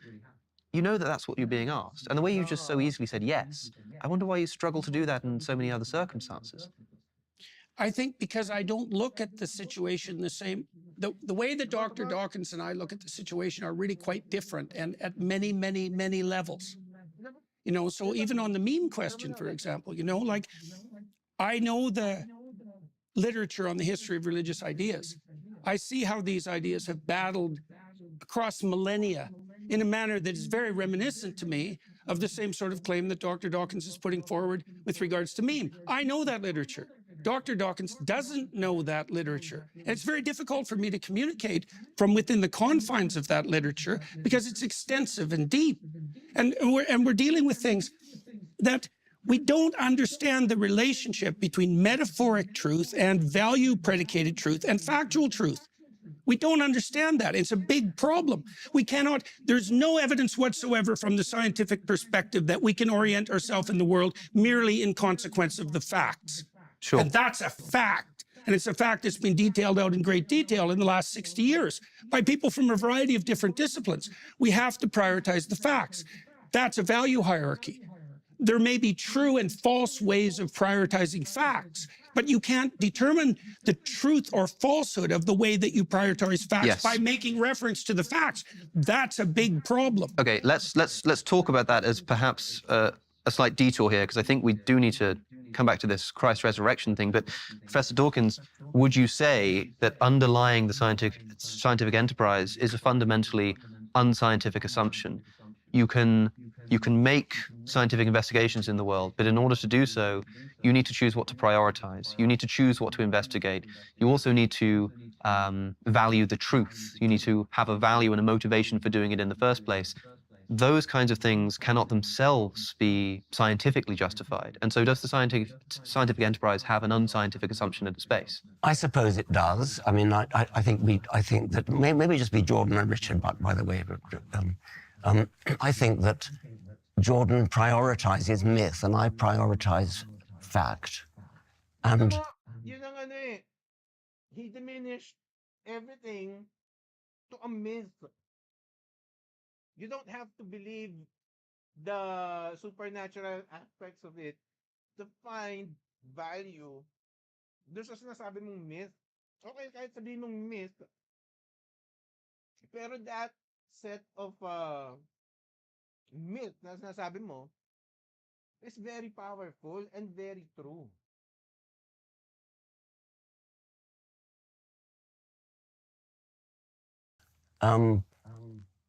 I think myth is kind of vaguely interesting, but it's not the be-all and end-all of my life. I think it's somewhat secondary to scientific fact, the sort of facts that tell us how old the universe is, how old the world is, the history of life, the engineering achievements of landing a spacecraft on a comet. These hindi niya naisip na yung myths na yon built the ideologies that built the philosophies and were consisted of philosophies that built the ideologies that built the societies and built the things that he's saying. Ano, ang hindi ko sinasabing mali siya. Ano naman siya? ah Reasonable naman na walang masama kung hindi mo paniwalaan yung virgin birth or yung resurrection, etc., etc. Ang hindi ko lang talaga matanggap is hindi niya maintindihan yung point ni Jordan Peterson. Na just because hindi mo makuha yung empirical truth at definitive na proof is nonsense na yung sinasabi Jordan. And while citing examples for your side that were direct results of the ideologies that came from the things that you are saying na walang kwenta. Yun. These are the things that science can do. And as I said, the predictions of quantum theory, to come back to that, the predictions of quantum theory, which are verified to a sufficient number of decimal places that it's equivalent to predicting the width of North America to one hair's breadth. Now, that is, however difficult quantum theory is to understand, that is what you can get from quantum theory. Now, the mysteries of the Bible, if they are mysteries, aren't in the same league. I mean, they just don't cut it. Attention men who still believe in the American dream. In a world gone mad, the Precision 5 from Jeremy's Razor stands as a beacon of sanity. 5 blades of superior engineering offer a shave as unshakable as your faith that the nation's best days still lie ahead. Experience an exceptionally smooth, remarkably close shave and a testament to the fact that merit still matters. Stop giving your money to woke corporations that hate you. Get Jeremy's Razors Precision 5 instead. Available now at jeremy'srazors.com, walmart.com, and Amazon Prime. See well, okay. So let me respond to that. So one of the things that I've tried to study is the preconditions for the scientific enterprise itself. You appeared to agree with Alex that there might be presumptions, axioms that need to be accepted. I don't want to put words in your mouth because I want to get this right before the scientific enterprise can begin. So I've tried to think those through. So let me lay out a couple of them. This is partly what I've done while trying to make the case, for example, that you're more of a Christian than you think you are. So, for example, I think that the scientific enterprise is motivated by the axiomatic presumption that truth tends towards a unity. I think that it's predicated on the notion that there is a logical order that's intrinsic to the cosmos, that fundamental order is good, that it's intelligible to human beings, and that discovering that order and aligning ourselves with it makes for life more abundant. I think that the scientific enterprise is also predicated on the idea that the truth will set you free. And I think all of those axioms are religious and derived from the Judeo-Christian tradition. And if you don't believe that, you have to account for why science emerged in Europe and nowhere else in the entire history of humanity, for example, and why it's under assault from like all quarters now as that underlying metaphysic disappears. Like you haven't had to be concerned with the mythological substrate in your lifetime in some sense because it was intact. Yes. And so the universities could flourish and you had your freedom, remarkable freedom to pursue your scientific enterprise wherever you wanted, and people lauded you for it. Like that time is threatened. And seriously so. And I think it's partly because these metaphysical assumptions have now become questionable, and that's part of the reason that I'm attending to them. It's not because I don't admire the accuracy of quantum prediction, for example, or celebrate what Musk is doing with his capability of sending rockets to Mars. It's like more power to the technological enterprise. But you know what's happening in the universities? It's awful. And that's not a scientific problem. It's okay. I agree about that. Okay. I think it's an interesting question why science emerged in Europe. I mean, and I'm not enough of a historian to know. It is even possible that Christianity did have something to do with that, and I wouldn't categorically deny that. But that doesn't in any way increase my trust in the validity of Christian propositions like the resurrection, the virgin birth, the miracles, and Jesus is the Son of God. Christianity may have had some kind of historical facilitating effect that led to the Renaissance, that led to the scientific revolution, and that would be a very interesting historical analysis. But it doesn't bear upon the truth of the propositions of the Christian religion. Okay, let's concentrate on the resurrection for a moment. Now, unfortunately, see, this is part of the problem. Part of the problem with discussions like this is that the mode of approach that's taken by the mythological tends to circle and wander. Like it doesn't, because you have to shine light on the problem from multiple perspectives. That's why it's often encoded in image, for example, or in drama. It's not the same tack as a purely propositional and logical argument, so it's more difficult to make. But let me tell you a story that I believe bears on the resurrection. You tell me what you think about it, because this is a very difficult story to account for. It's going to take me about 5 minutes because it's complicated, but there's no way around it, I don't think. So there's a strange scene in the Gospels where Christ tells his followers that unless he's lifted up like the bronze serpent, there can be no hope for the redemption of mankind unless he's lifted up like the bronze serpent in the desert. Okay, this is a very strange thing for someone to say. So you need to know what the story of the bronze serpent in the desert was and what it signifies. And I think we can understand it psychologically. I really do believe this. And the concordance of that story, which was generated millennia before with Christ's utterance, is something I just cannot imagine how anyone put those two things together, especially given the lack of explicit understanding about the relationship. So let me detail it. So there's a scene in the Exodus story, where the Israelites are doing their usual fractious foolishness and whining about the fact that they're lost and bemoaning the loss of their privileges under the Pharaoh and complaining about the Ano ba yung story na yan? Yan yung ano yan yung bronze serpent na nakalagay sa mga gamot, 'di ba? Yung dalawang ganon na ahas, 'di ba? Nakalagay sa mga gamot, yun the power dynamics of their leadership, and just generally being followers of Cain, let's say. And God, the cruel God that you refer to, decides to send among his suffering subjects poisonous snakes to bite them, which seems a little over the top, you might say. But in response to that, I would say there's no situation so terrible that some damn fool can't make it infinitely worse. And so that's what happens to the Israelites.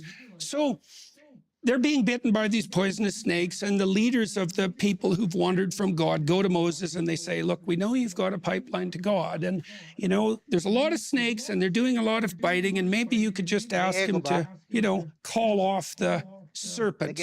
And so Moses, who's not very happy with the Israelites either, decides that he'll go talk to God.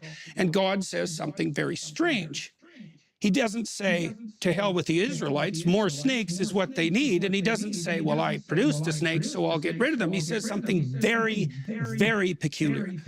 He says, have the Israelites gather together all their bronze and make a giant stake and put a serpent on it, a bronze serpent, which is the symbol of healing, by the way, that even the Greeks use, that symbol of Asclepius. It's a very old symbol, very widespread, still used by physicians today. And then he says, put it up where the Israelites can see it, and if they go look at it, then the serpent's poison won't harm them. And I read that and I thought, that's exactly what psychotherapists discovered, as they all converged in the 20th century on the utility of exposure therapy as curative. Ayoko kasing mag-headphones eh. Sige na nga, para sa inyo, mag-headphones ako. Teka, hintayin niyo ako, ha? Teka. And that's the pharmacon, a little of the poison. Hello. Teka. Hello? Oo nga, mahina nga. Teka. Wait lang, ayusin ko lang yung audio settings.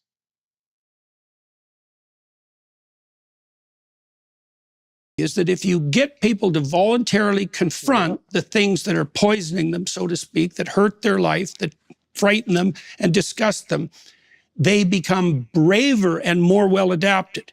It isn't that they become less afraid, because that's been very carefully tested. It's that they learn by watching themselves expose themselves to the things that they once fled from, that there's more to them than they think, and that generalizes across situations.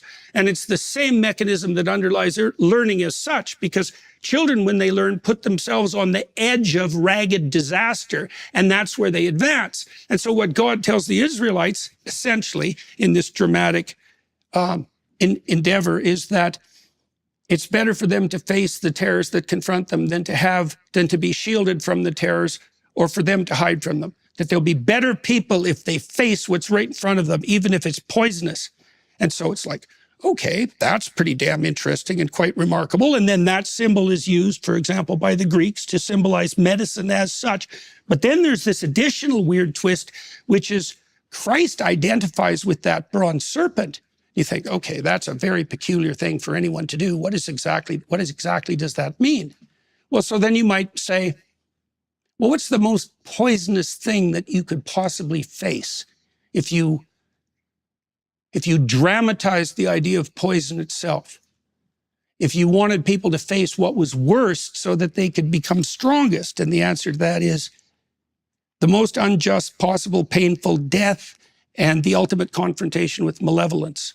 And that's what's dramatized in the Passion story. Now, does that redeem everyone? Maybe. Maybe the idea is that if we were courageous enough to look death in the face unflinchingly, and if we spent our time putting our finger on the source of evil itself, it would revitalize ourselves to a degree that would be unimaginable. Now, as a biologist, you could think about this too, because I don't remember the philosopher who said it. I think it was Whitehead, but that might be wrong. We let our ideas die instead of us, right? So human beings have evolved so that we can undergo these deaths of our own ideas and the rejuvenation that emerges in consequence of that. That seems to be something like evolution towards what? Towards the process of sacrificial logos as the thing that redeems human beings. And that makes us biologically unique too, because we can die in ideation and imagination instead of dying in actuality. Does that fundamentally redeem us? Does that deliver us from death and evil? Maybe. Like, the job isn't done, obviously. Richard, the story that we've just heard, the Old Testament bronze serpent, it's rhyming with the New Testament Christ depicting himself as that bronze serpent. I think, from Jordan, if I may, as Richard suggests, from what I've heard you say before on this same story, there's something about that harmony between that New Testament Jesus and that Old Testament story, which is so profound and so impressive that it's difficult to imagine it having sort of naive human authorship. What do you make of that story and of that assertion? Well, it doesn't impress me. I mean, I don't understand why you would say that has... I don't think Jordan actually said it had divine inspiration. Maybe he did. Not divine inspiration necessarily, but more than just, as I say, naive human authorship. Not like someone just sat down and wrote stories. At minimum, it's a staggeringly brilliant literary move, especially given the fact that that relationship hasn't been explicated before. Do you think, for example, if you were looking in Scripture for something which would identify this as a God-given text, maybe you as a scientist would look for some scientific information? It might have... Hindi niya, walang kwenta sa kanya yun kasi, unang-una, comical sa kanya yung kwento na yun. Kay Richard Dawkins, di ba? Comical na sa kanya yun, na parang, talaga, may Diyos. Yun nga lang, idea na merong Diyos na kinakausap yung mga tao. Comical na sa kanya yun eh. So, lalagyan mo pa ng ng mga elemento na nagpadala ng ahas, 'di ba? So, for somebody na just because you can never prove na nangyari talaga as it was told in the Bible, yung kwento na yun, dahil hindi mo kayang i-prove yun, then everything else doesn't matter. Ganun ang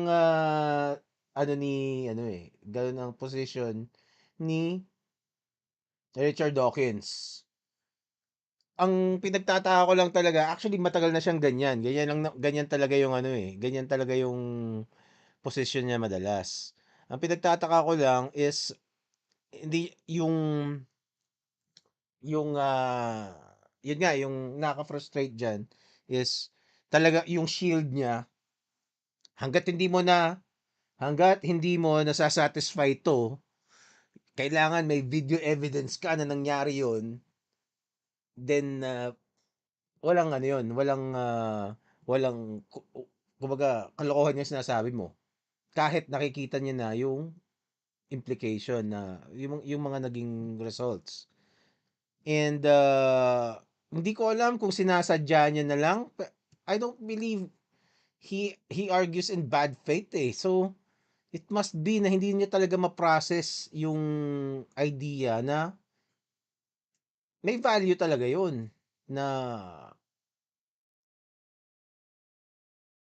kumbaga hindi niya ma-connect yung value noong mga lessons nun, mga philosophical values na nagmula doon sa Biblia, doon sa mga story sa Biblia, kung paano nakaapekto yun sa mundo. Told you the shape of DNA or something like that. But do you think Which that Jordan actually thinks, yeah. Yeah, we could perhaps get onto that. But do you think that a literary brilliance of a similar kind or a similar intensity, that if the Bible is not a scientific text, you might be looking for some scientific fact which it couldn't have otherwise known? Is it possible that some kind of genius moral move or literary move could also indicate that this is something more impressive? You more or less asked me what would impress me, and I'm a naive literalist, and so I would say, if any prophet had said something like, the world is just one object in rotating around the sun, something like that. They never do. I mean, it's always some kind of moral lesson which leaves me cold. Well, why is it that there is no? I mean, So ang hinahanap niya is sa Bible, parang diagram ng solar system, gano'n. Para maniwala siya, 'di ba? It's, well, I don't know, ang hindi ko alam kung papaniwalaan ko, eh, kasi alam natin na matalino talaga 'tong si Richard Dawkins. Ang hindi ko ma-gets sa kanya kung bakit napaka-close nung utak niya sa philosophy, 'di ba? Hindi niya maikonekta na kasi ang nangyayari parang ang isa sa mga advocacy kasi niya is to reject religion, is to reject the divine and treat it as, yun katulad nung sinasabi ni na Nico David na fairy tale 'yan, 'di ba? Na parang diminish it totally, 'di ba? Na parang walang kwenta 'yan, moral arguments based on especially Christian or religious values is unimportant, na walang bearing 'yan sa reality, 'di ba? Yun ang problema sa kanya, eh, so hindi niya maikonekta yung implications nung mga moral lessons na sinasabi niya sa ikinaganda ng mundo, sa progress ng mundo. Yun ang frustrating kay, paring Richard Dawkins, pero we all know that he's a brilliant guy. Alam mo, he's far smarter than me for sure. Pero for some reason, hindi niya mag-grasp.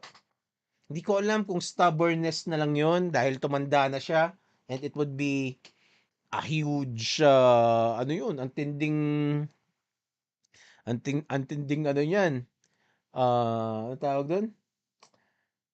Ah, nalimutan ko yung term. Cognitive dissonance. 'Di ba?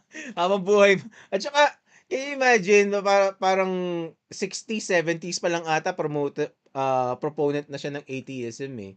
Tapos all of a sudden biglang, "Ay hindi pala, nagbago na ako nung mga before he dies."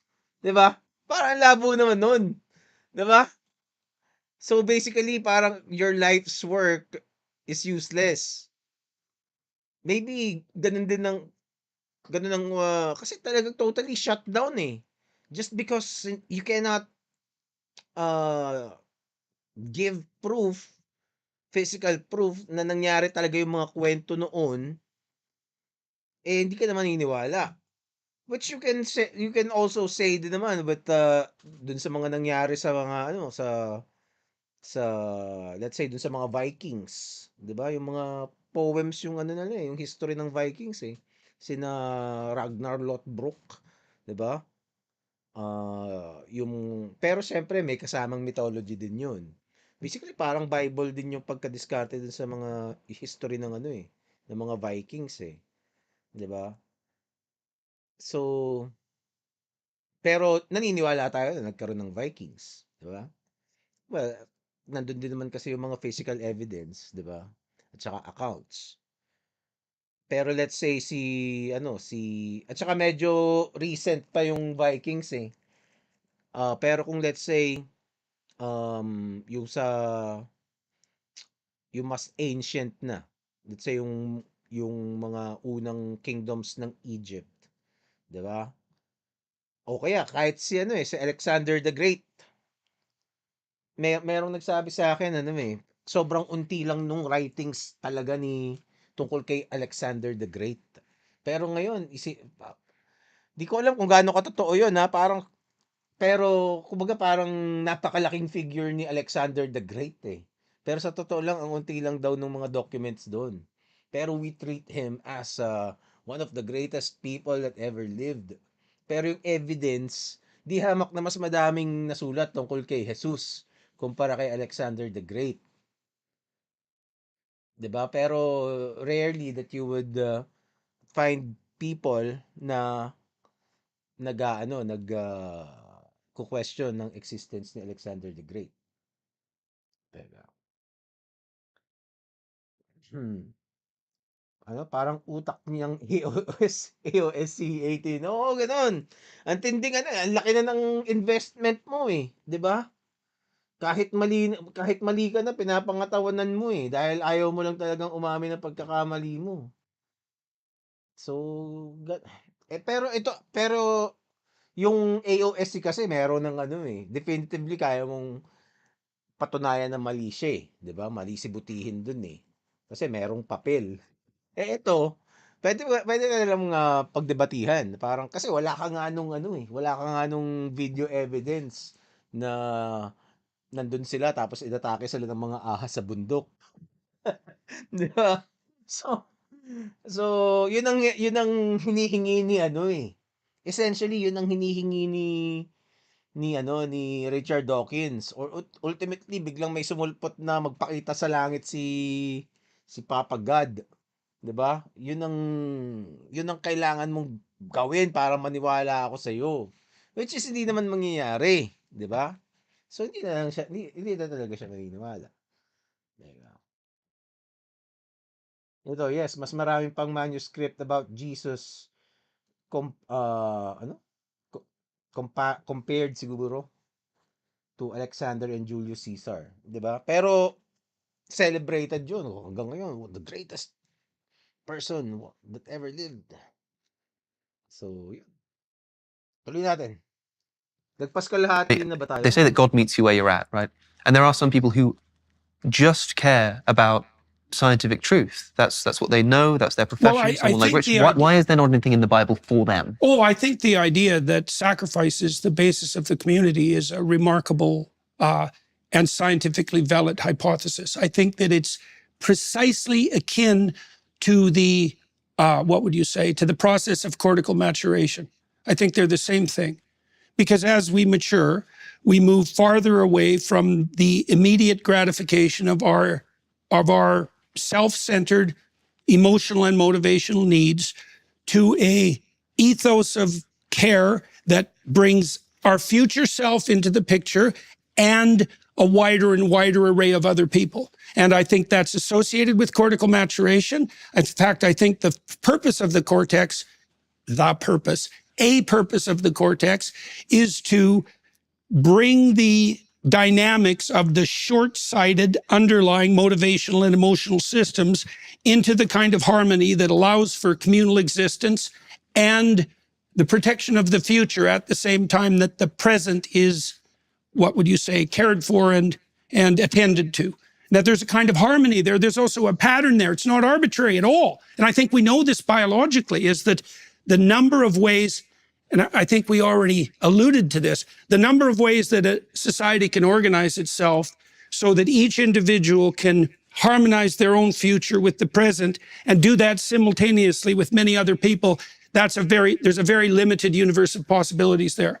Limited universe. Richard asked you before about the difference between a story or an idea naturally evolving over the course of numerous manuscripts and throughout human history, and the idea of it being divinely inspired. And you were seeming to imply that these are almost interchangeable concepts. Now, if that's the case, when you say that this divine spirit behind the Bible is actually just the way that it has evolved throughout the human history, throughout the different manuscripts that we've had, then saying that that is what divinity is, I think for you may drag the mundane up into the realm of divinity. But I think for people like Richard and for many people listening, what it does instead is drags the divine down to the realm of the mundane. Very well put, yes. When we think about wildly successful businesses, we often focus on their great products, cool branding, and brilliant marketing. But there's an unsung hero in their success stories, the business behind the business that makes selling simple. For millions of entrepreneurs, that business is Shopify. Shopify is home to the #1 checkout on the planet. And here's the not-so-secret secret. With Shop Pay, they boost conversions up to 50%. That means fewer abandoned carts and more completed sales. Our marketing team uses Shopify every day to sell our merchandise, and we love how easy it is to add more items, ship products, and track conversions. In today's market, growth-minded businesses need a commerce solution that's just as flexible and dynamic as they are. Whether your customers are browsing your website, scrolling through social media, or wandering into your store, Shopify ensures you're ready to sell. Ready to elevate your business? Upgrade your business today and get the same checkout Daily Wire uses. Sign up for your $1 per month trial period at shopify.com/JBP, all lowercase. Go to shopify.com/JBP today to upgrade your selling. That's shopify.com/JBP. Well, I don't know why it would drag the divine down into the realm of the mundane if we're speaking of something like the straight and narrow path of harmony between multiple modes of being. I don't think it doesn't make any difference to me whether it's the material reaching upward or the divine descending downward. I don't think there's any difference between those two things. You don't. That's exactly right. That's the problem. Well, I don't. You don't see the difference. Well, look at it this way. So, for example, in this conversation, you know this to be the case. Like, there's various ways that this conversation could go sideways, right? Seriously, like either of us could try to win. Either of us could try to demonstrate our intellectual superiority, right? Each of us could misrepresent the other. Or we could both try, and I do think we are in fact trying that, and I think Alex is helping along with that just fine. We could try to follow the thread of the exploratory truth and see if we could get somewhere. Now, I don't think there is any difference between that, by the way, and what's expressed in the biblical texts as the spirit of the Logos. That's why we have dialogue. I'm very interested in the possibility that truths emerge through evolving manuscripts. Now, that's a very interesting idea. And it's totally different from divine inspiration. And I want to pursue it because I don't believe in divine inspiration, but I would be prepared to believe in evolving manuscripts.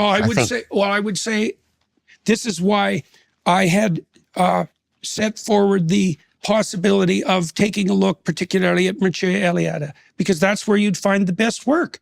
He's brilliant.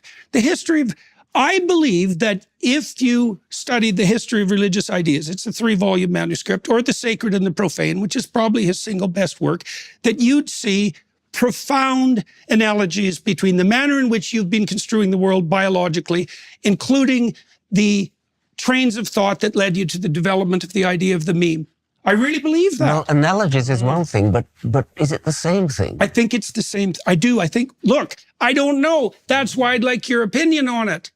You know, well, seriously, like, it's a complicated question. It's a complicated question. Most people don't know both literatures. There's not a lot of...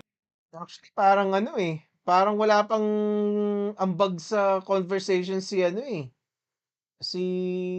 Richard Dawkins dito. Basically, ang nangyayari lang is meron siyang wall and kumbaga naka-fortress siya, and Jordan Peterson is trying his best to penetrate that fortress. 'Di ba? So, pero parang wala siyang rebuttal kundi you cannot prove it. As of now, ganun din ba ang tingin mo? Tingin mo daddada? Parang wala pa siyang philosophical argument na ilalagay. Probably because walang kwenta para sa kanya yung philosophical argument. 'Di ba? Kaya parang one-sided lang yung na parang hindi ang nangyayari, walang input na nanggagaling kay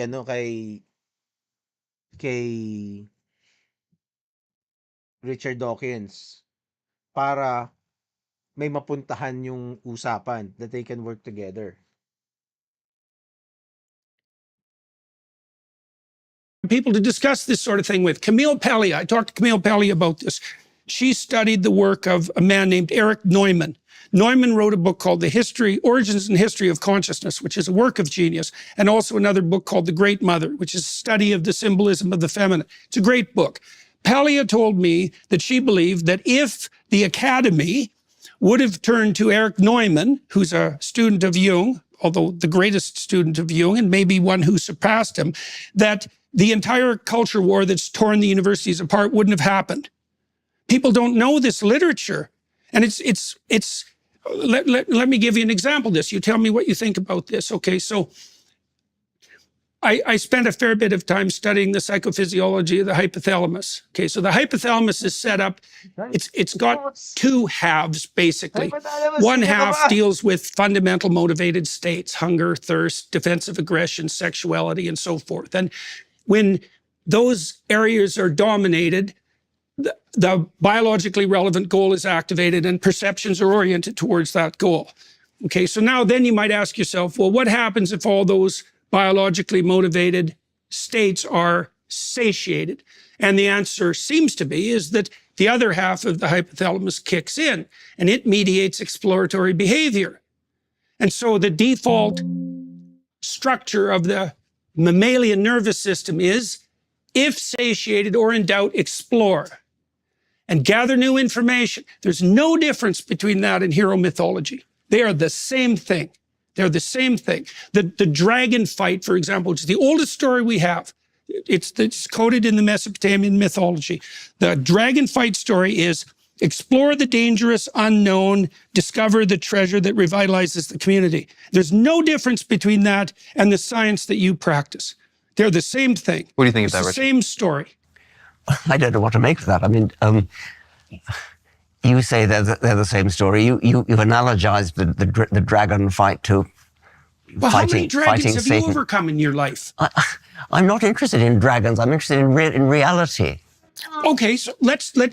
Nakablock So lang siya I read a book a while Parang back that hindi niya talaga described tinatanggap the na merong merong describe ibang the arguments other biological than reality of the drag. empirical Say, well, there's no truth. such thing as a drag.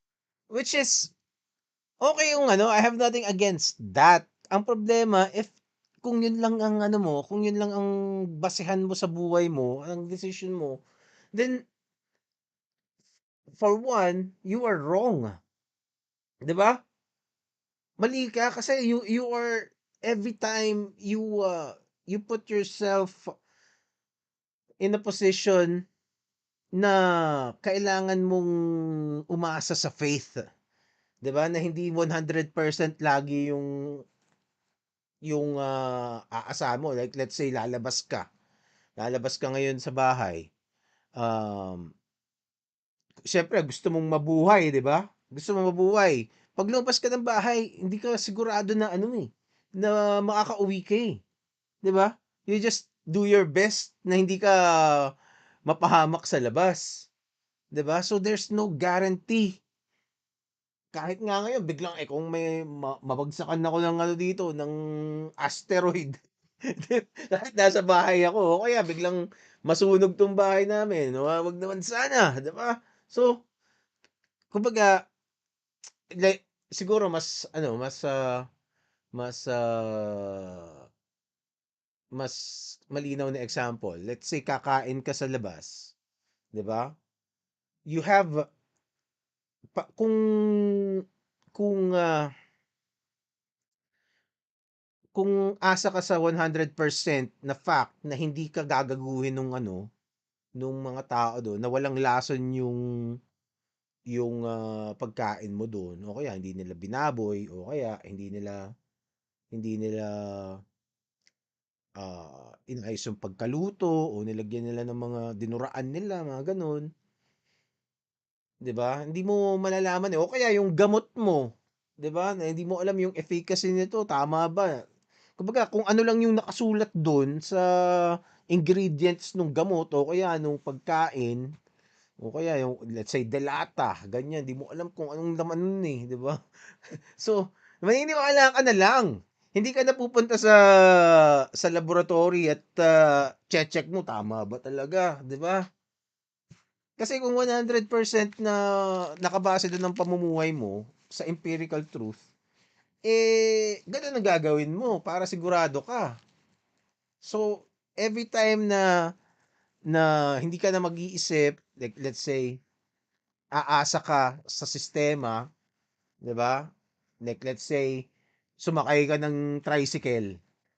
Kumbaga meron kang aasa ka na hindi ka hold upin nun eh, 'di ba?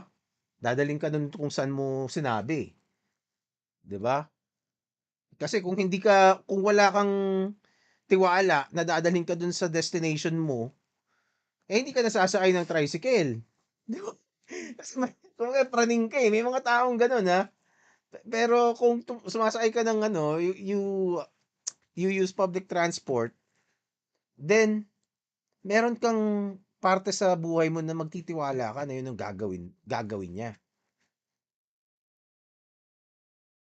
Okay, tuloy natin. Pero dito kay Richard Dawkins, wala sa kanya yun. Kailangan 100%. 'Di ba? Kailangan 100% pakita mo sa akin na totoo yung sinasabi mo. 'Di ba? Bago ako maniwala sa iyo. Kasi ganyan yung pamantayan ko eh. 'Di ba? Which is hindi totoo. Hindi totoong yun ang pamantayan mo, Richard Dawkins. Every day you use faith. You rely on faith on the things that you do in your everyday life without you even realizing it. Kahit gaano ka pa kakatalino, ano ba yan? It's like, okay, is there such a thing as a predator? Of course. Well, that's a meta category. What's the category of predator? Bear, eagle, if you're a primate. Fire? Is fire a predator? No. Well, it's complicated because a fire kills you. Okay, so is there a worse predator than serpentine, flying, fire-breathing reptile? Is that not the imagistic equivalent of predator? So in what way, if predator is real, in what way isn't dragon real? It doesn't take that much imagination to to see the identity? And then wouldn't the fundamental task of edible primates be to figure out how to overcome the dragon forever? I don't know why you say dragon. I mean, we have lions, we have tigers, we have saber-tooths, we have why not tyrannosaurs out there. Right, but why not abstract? Because it's for the same reason that we have the term predator. Like, we have the term bear, lion, Komodo dragon. Well, you make an amalgamation, you say, well, the relevant set of features is an image. Well, what's the image? Predator as such. What's the image of that? The dragon that never disappears. And then there's a twist on that, which is so cool. It's so interesting because you can imagine rabbit mythology, which would be something like predator appears, freeze. But that's not the human story. The human story is predator appears, there's a treasure somewhere. Right? That's a completely different pathway of evolutionary significance. Like the way that we construe the world isn't freeze like predator. It's like, oh, there's a predator. Maybe there's something valuable lurking in our conflict with it. You know, our sticks and our spears that enable our fragile bodies to stand up against the dragons of the world. So a dragon is a pictorial representation of the abstracted concept of a predator. Yes. As you say, we already have the term predator. And so it might be useful in art, in narrative, I mean, you can't paint an abstraction. We had the image way before we had the word. Sure, okay. But that's a seriously important thing to understand. But now we have the word. We have the word predator. And maybe if we were doing art, maybe if we were all going to sort of draw a picture or tell a story, and we wanted to invent a story to give our children a good moral message, we might invent this dragon or use this dragon as... Well, we do, always. We do it continually. Exactly, we do. We do it with Harry Potter. We do it with The Lord of the Rings. We do it with the Avengers. But when you say... There's no escaping from it. But when you say the biology of a dragon, you must understand how that can be misleading as to the enterprise that you're engaging in, because we're talking here about narrative, we're talking here about art, we're talking here about representations in literature. I don't think the category of dragon is any less valid than the category of lion. Any less biological? Well, it depends on your level of analysis. We have the term predator, which implies that all predators have something in common, because otherwise we wouldn't have the term. It's like there's no reason to assume ontological priority for the category of lion over the category of predator. Like it depends on all that would determine which of those terms should be used is the purpose towards which the conceptualization is being directed. Like if you want to identify a particular class of predator, well, then lion is a good term. You would say that lions are an instantiation of this bracket term of predator. Well, I would also say... Would you therefore say that a lion is an instantiation of the bracket term of dragon? Yes. Yes, because, see... Because we're not only fact-oriented creatures, right? It actually matters to us whether we get eaten. Like it's one thing to lay out the nomenclature of the animal kingdom, but it's another thing to remember that predators can eat you. And then it's another thing, and this is very interesting, and it's relevant to that story of the bronze serpent.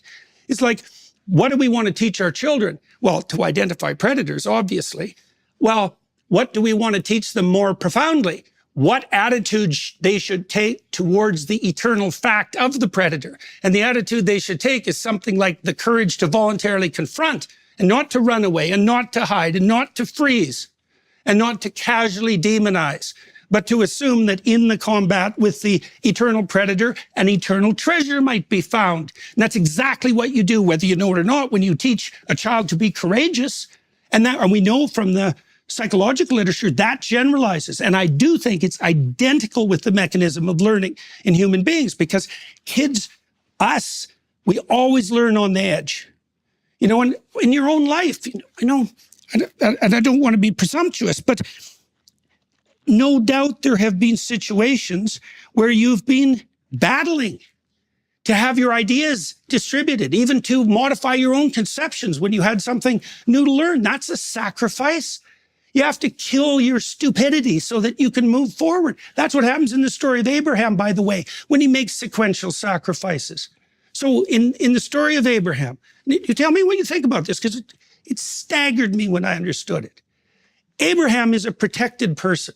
He doesn't have to lift a finger. He lives in the socialist utopia. He's got everything delivered hand to mouth. He's at home till he's 70. And God comes to him as the voice of adventure.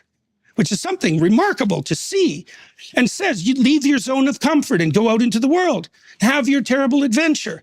And Abraham says yes. And then a series of cataclysms occurs around him, just like it does in every adventurous life. And every time an episode concludes, he makes a sacrifice. Why? To get rid of what's stupid and old about him, so that he can progress and transform. And that happens to such a degree that he gets a new name, which means he's changed so dramatically he's not even the person he used to be. And that's a consequence of following that adventurous pathway. And that's all coded in the story. I think we just have to agree that we have different kinds of minds, and you're interested in symbols, and I'm interested. Yun, di ba? Yun.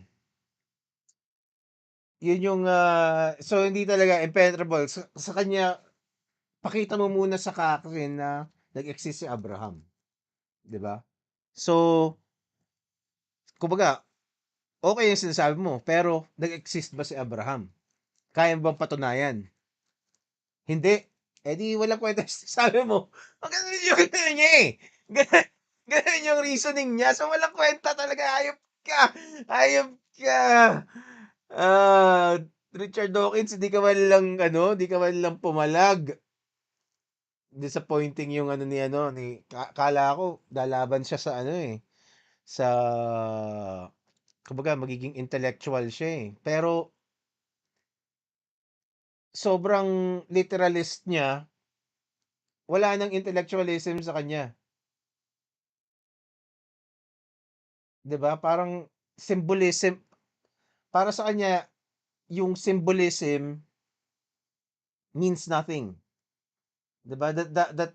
These symbols do not have significance.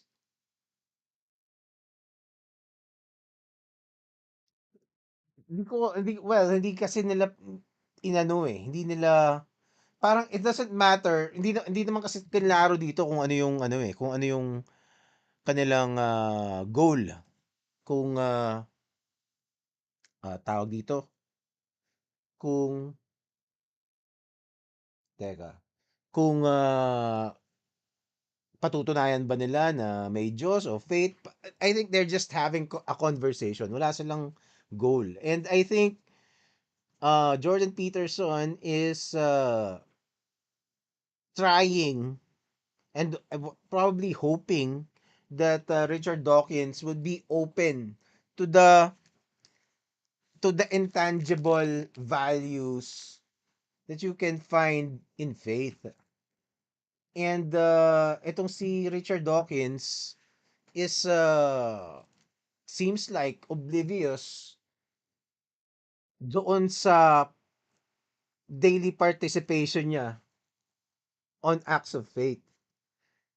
Just because merong madaming mga values tungkol doon ay galing sa isang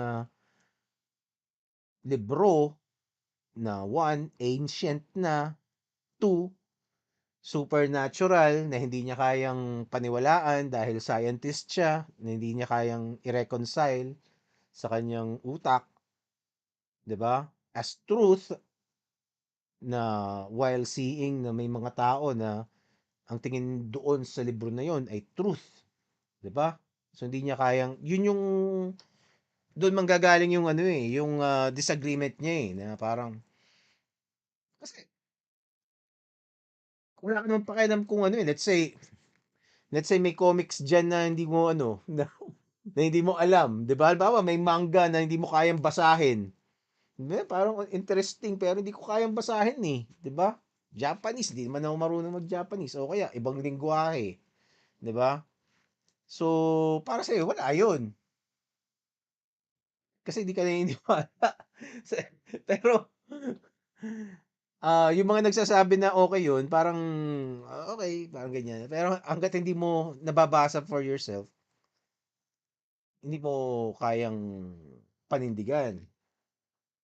Anyway, teka, hindi rin ako naniniwala kay RD hangga't hindi mapapakita yung lolo ng lolo ng lolo niya. Actually, kasi ako naman ako gets ko na scientist siya, siya, Ganyan yung training niya, ganyan siya. It served him well to think like this. Pero ang hindi ko lang matanggap sa kanya is being a smart person as he is, he seems like he has totally closed his thoughts pagdating sa philosophy at saka sa moral values na pwede mo makita doon sa philosophy ng faith. Yun. I don't know if I worded it correctly.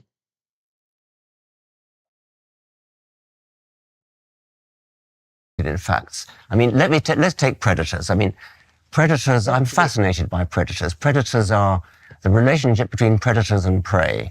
Yan, Is an biology. arms race, an evolutionary arms race. And whenever you see a really complicated, beautifully designed piece of biology, what Hume, I think, one of Hume's characters called things that ravish into admiration, or all who contemplate them. This is almost certainly the result of an arms race, probably between predators and prey, could be between parasites and hosts. Mm-hmm.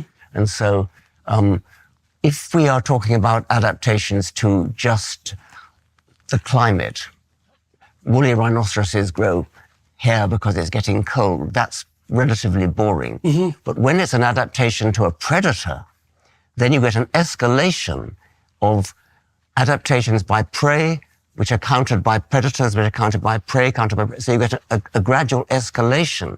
Now that's interesting. That explains why you have animals that run fast, why they have keen sense organs, why they have teeth, why they have sharp teeth, why they have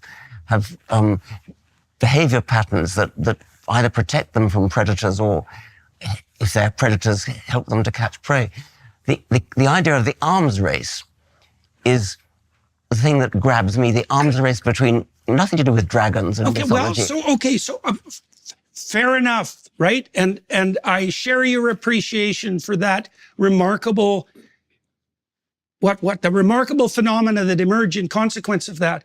Okay, so let's take the idea of arms race. All right, so here's how I would construe what I said in what I think might be your terms. Okay. All right, we transformed the battle with the predator into a meme battle. We abstracted it so that we could figure out how to deal not with a predator, but with the class of all possible predators. Right, exactly. And the appropriate way to deal with the class of all possible predators is something like a meta-ethic. It's a stance that, let me give you an example of this. We actually know something about this psychophysiologically. And you can look at it spiritually or physically, and it doesn't matter. So, for example, if you take people in psychotherapy and they're accidentally exposed to something they're afraid of, they have a stress response that's damaging if it's sustained, and they become more frightened. But if you expose them to exactly the same stressor, and they do it voluntarily, they manifest an entirely different pattern of psychophysiological activation. Okay, and it's a stance of challenge, right, and not of fear. All right, and so one of the things that you're doing in psychotherapy when you get people to expose themselves to, you could say predators, because that's an accurate way of dealing with it, is that you get them to shift into a mode of voluntary confrontation instead of prey-like apprehension and retreat. And what they learn from that is that they can embody that pattern, which I would call a spirit metaphysically. They can embody that, they can practice it. It's also the case, there's some evidence that there's epigenetic consequences of that. If you practice that process of voluntary confrontation with the terrible unknown, it can catalyze transformations that reach all the way down into the cellular.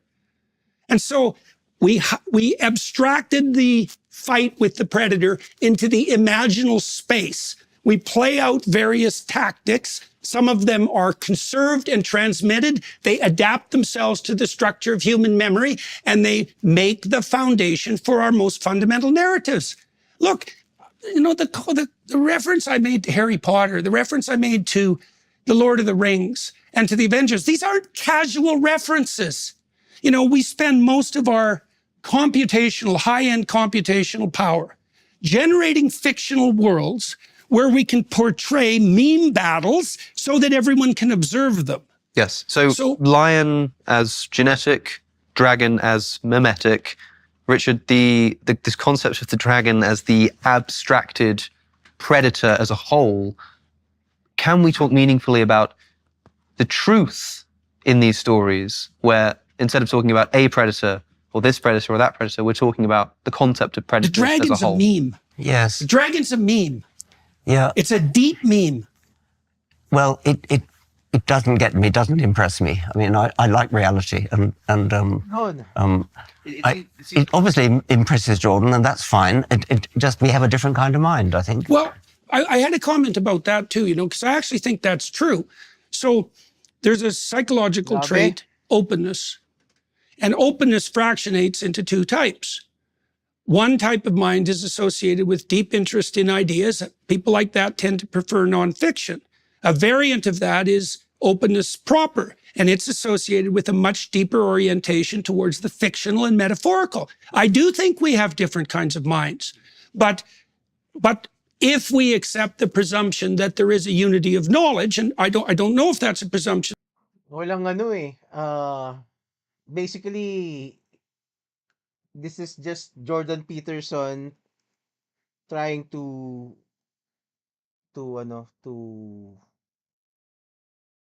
present his case to tawag dito, Richard Dawkins, pero walang, kumbaga parang ang sagot niya lang, okay, pero hindi ganyan ang paniniwala ko eh, 'di ba? So wala siyang counters na ano, na interesting. Ang again, yun nga yung ang tingin ko lang na problema dito is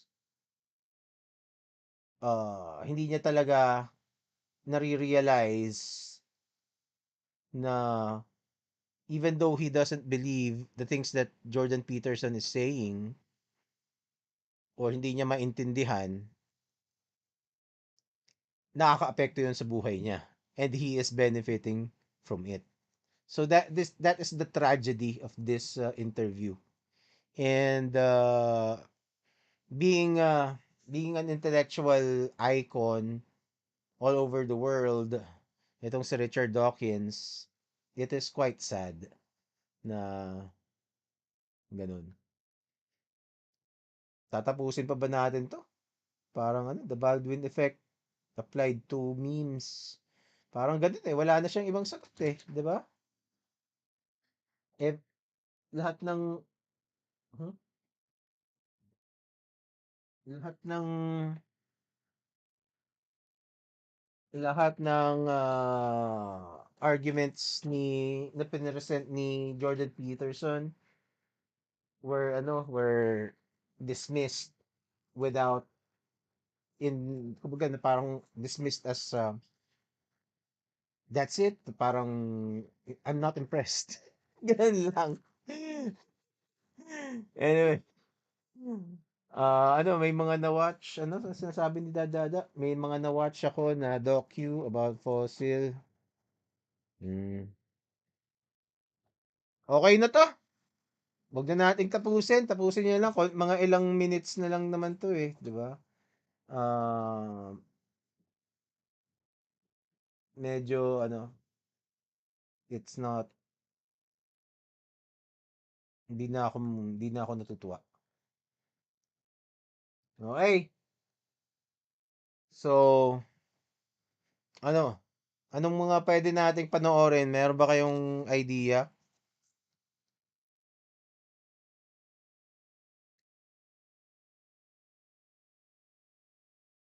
Teka. Mhm.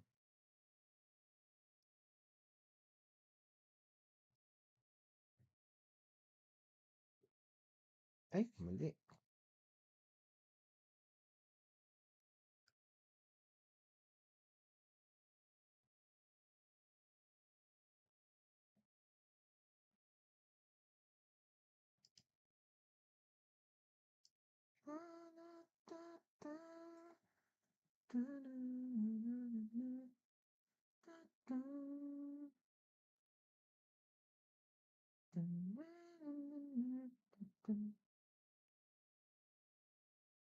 Scream 2. Teka.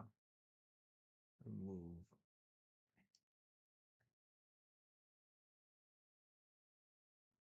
Magkano kaya bayad kay RD? Oo nga eh, di ba? Walang ano eh. Hindi siya lumaban eh, basically. O parang ano nga eh, parang ang dating nasa high horse siya eh. Di ba?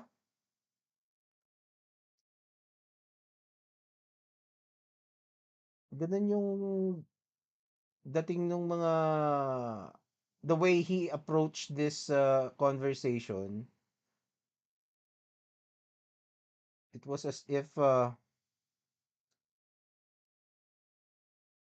he's in his on his high horse na unmovable, 'di ba? Na parang hindi siya open sa arguments, hindi siya open sa hindi siya willing magbigay ng counters.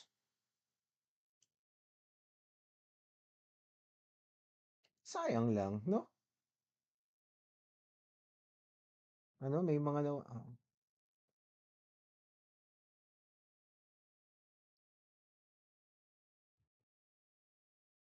teka, ayusin natin 'to. Capacity.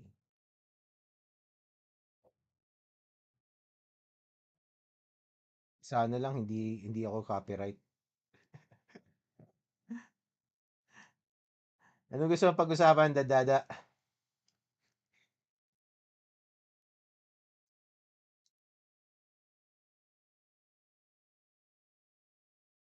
Chat box. Teka, message ko.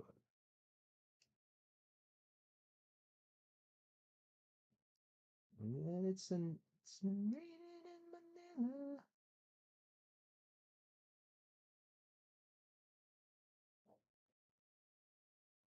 Pwede kaya to?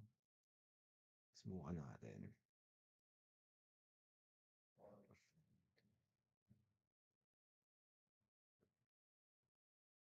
Minsan mag-i-stream ako ng Beanie. Gusto mo ba yun, dadada? Manood tayo ng Beanie dito.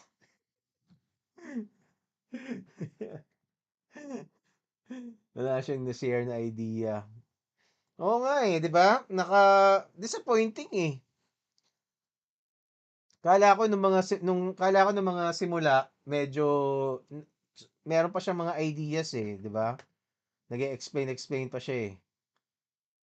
But later on, wala, nasayang lang ang laway ni paring Jordan. Kawawa naman si paring Jordan. Ang hirap kaya magpaliwanag. Ang galing ng mga paliwanag ni Jordan eh. 'Di ba? Ang komplikado kaya nun. Ang hirap magpaliwanag ah. Tapos hindi siya katulad ko na parang mapapaganon ka eh pag nag-iisip, tuloy-tuloy. Tapos after a 5 minute effort, biglang I'm not impressed. Di ba? Not impressed. Well, hassle. Well, siguro nakasara na nga kasi yung utak niya. Hindi siya na-impressed. Okay lang naman, pero disappointing lang dahil I was hoping he will reveal more about kung bakit hindi niya kayang anuhin. Makapagbigay siya ng dahilan kung bakit he wants to stick doon sa sinasabi niyang facts, 'di ba? Kung bakit immovable siya doon.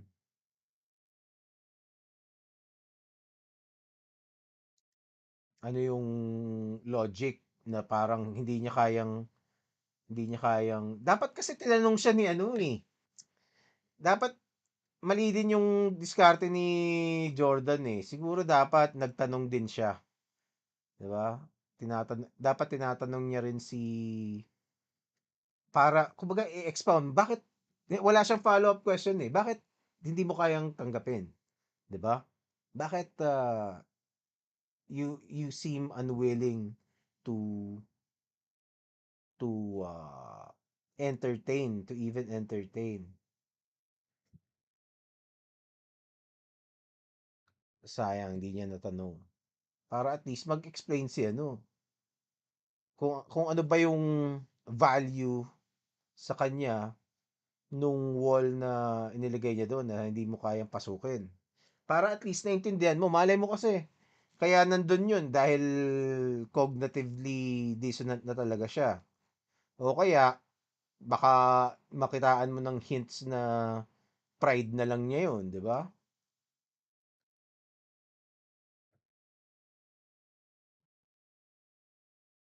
Dapat natanong niya yun. Hindi, ewan ko, baka doon sa huli. Baka tinanong niya.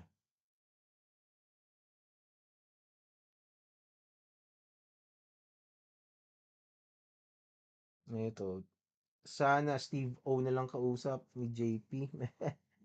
Ah, hindi, gawin natin to sa ano, si Donald Trump magge-guest kay Joe Rogan eh bukas. Gawin natin to, Joe Rogan.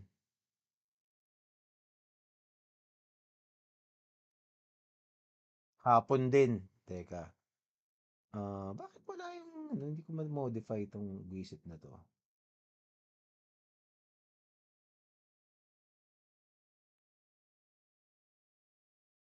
Ganyan naman ang 80s sa mga debate, more on reklamo sila. Well, may mga may mga punto rin naman sila. Pero madaming based sa experience ko yung mga galit, yung mga tunay na 80s walang pakialam eh. Kasi nung ganun ako, wala akong paki talaga. Kung bawa merong nagpo-prosesyon, hindi ko para i-mock. Parang okay. Wala paki, 'di ba? Wala akong opinion, 'di ba? Unless mag-overstep sila. Pero ang tingin ko kasi yung mga madami sa mga atheist ano eh mga disgruntled former Catholics, former Christians, former born again, 'di ba? Meron silang mga bad experience sa mga Kristiyano, meron siyang mataray na titang palasimba, ganun, 'di ba? O kaya may usually kamag-anak o even parent mo pa yung ano eh, nakikitaan mo ng hypocrisy,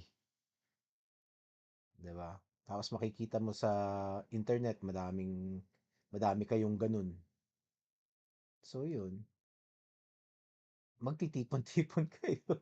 Yun naman yun nga mga atheist groups ano eh, sila nga yung updated sa mga nangyayaring mga ano eh, nangyayari sa mga news na tungkol sa mga sa church. Sabi ko, "Akala ko ba 8 but I was hoping, sumali ako sa atheism, sa mga atheist groups. I was hoping, ano eh, mag-uusap tungkol sa science, tungkol mga philosophical, ganun.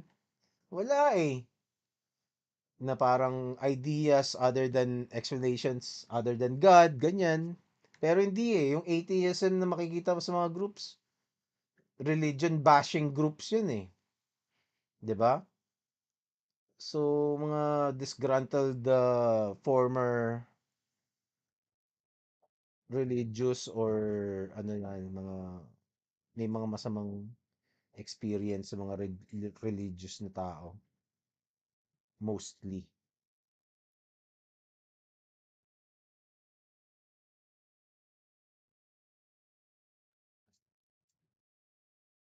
Ganyan na nga lang.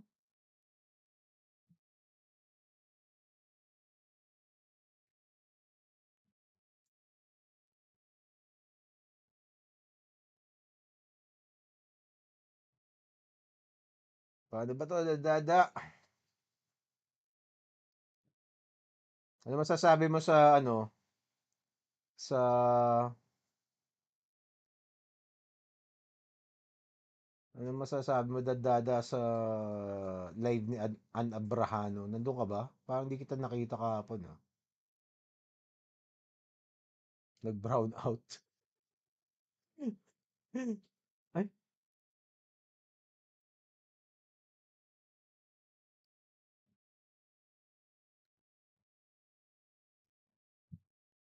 yan. Ganyan na lang. Dito.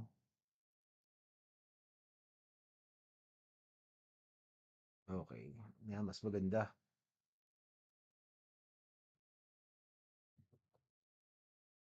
Basa naman, di ba?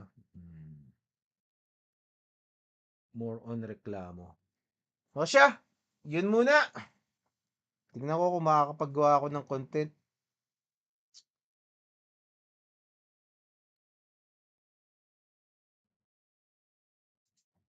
Yun muna. Paalam, paalam. Paano ba to? Puta. Wait, wait, wait.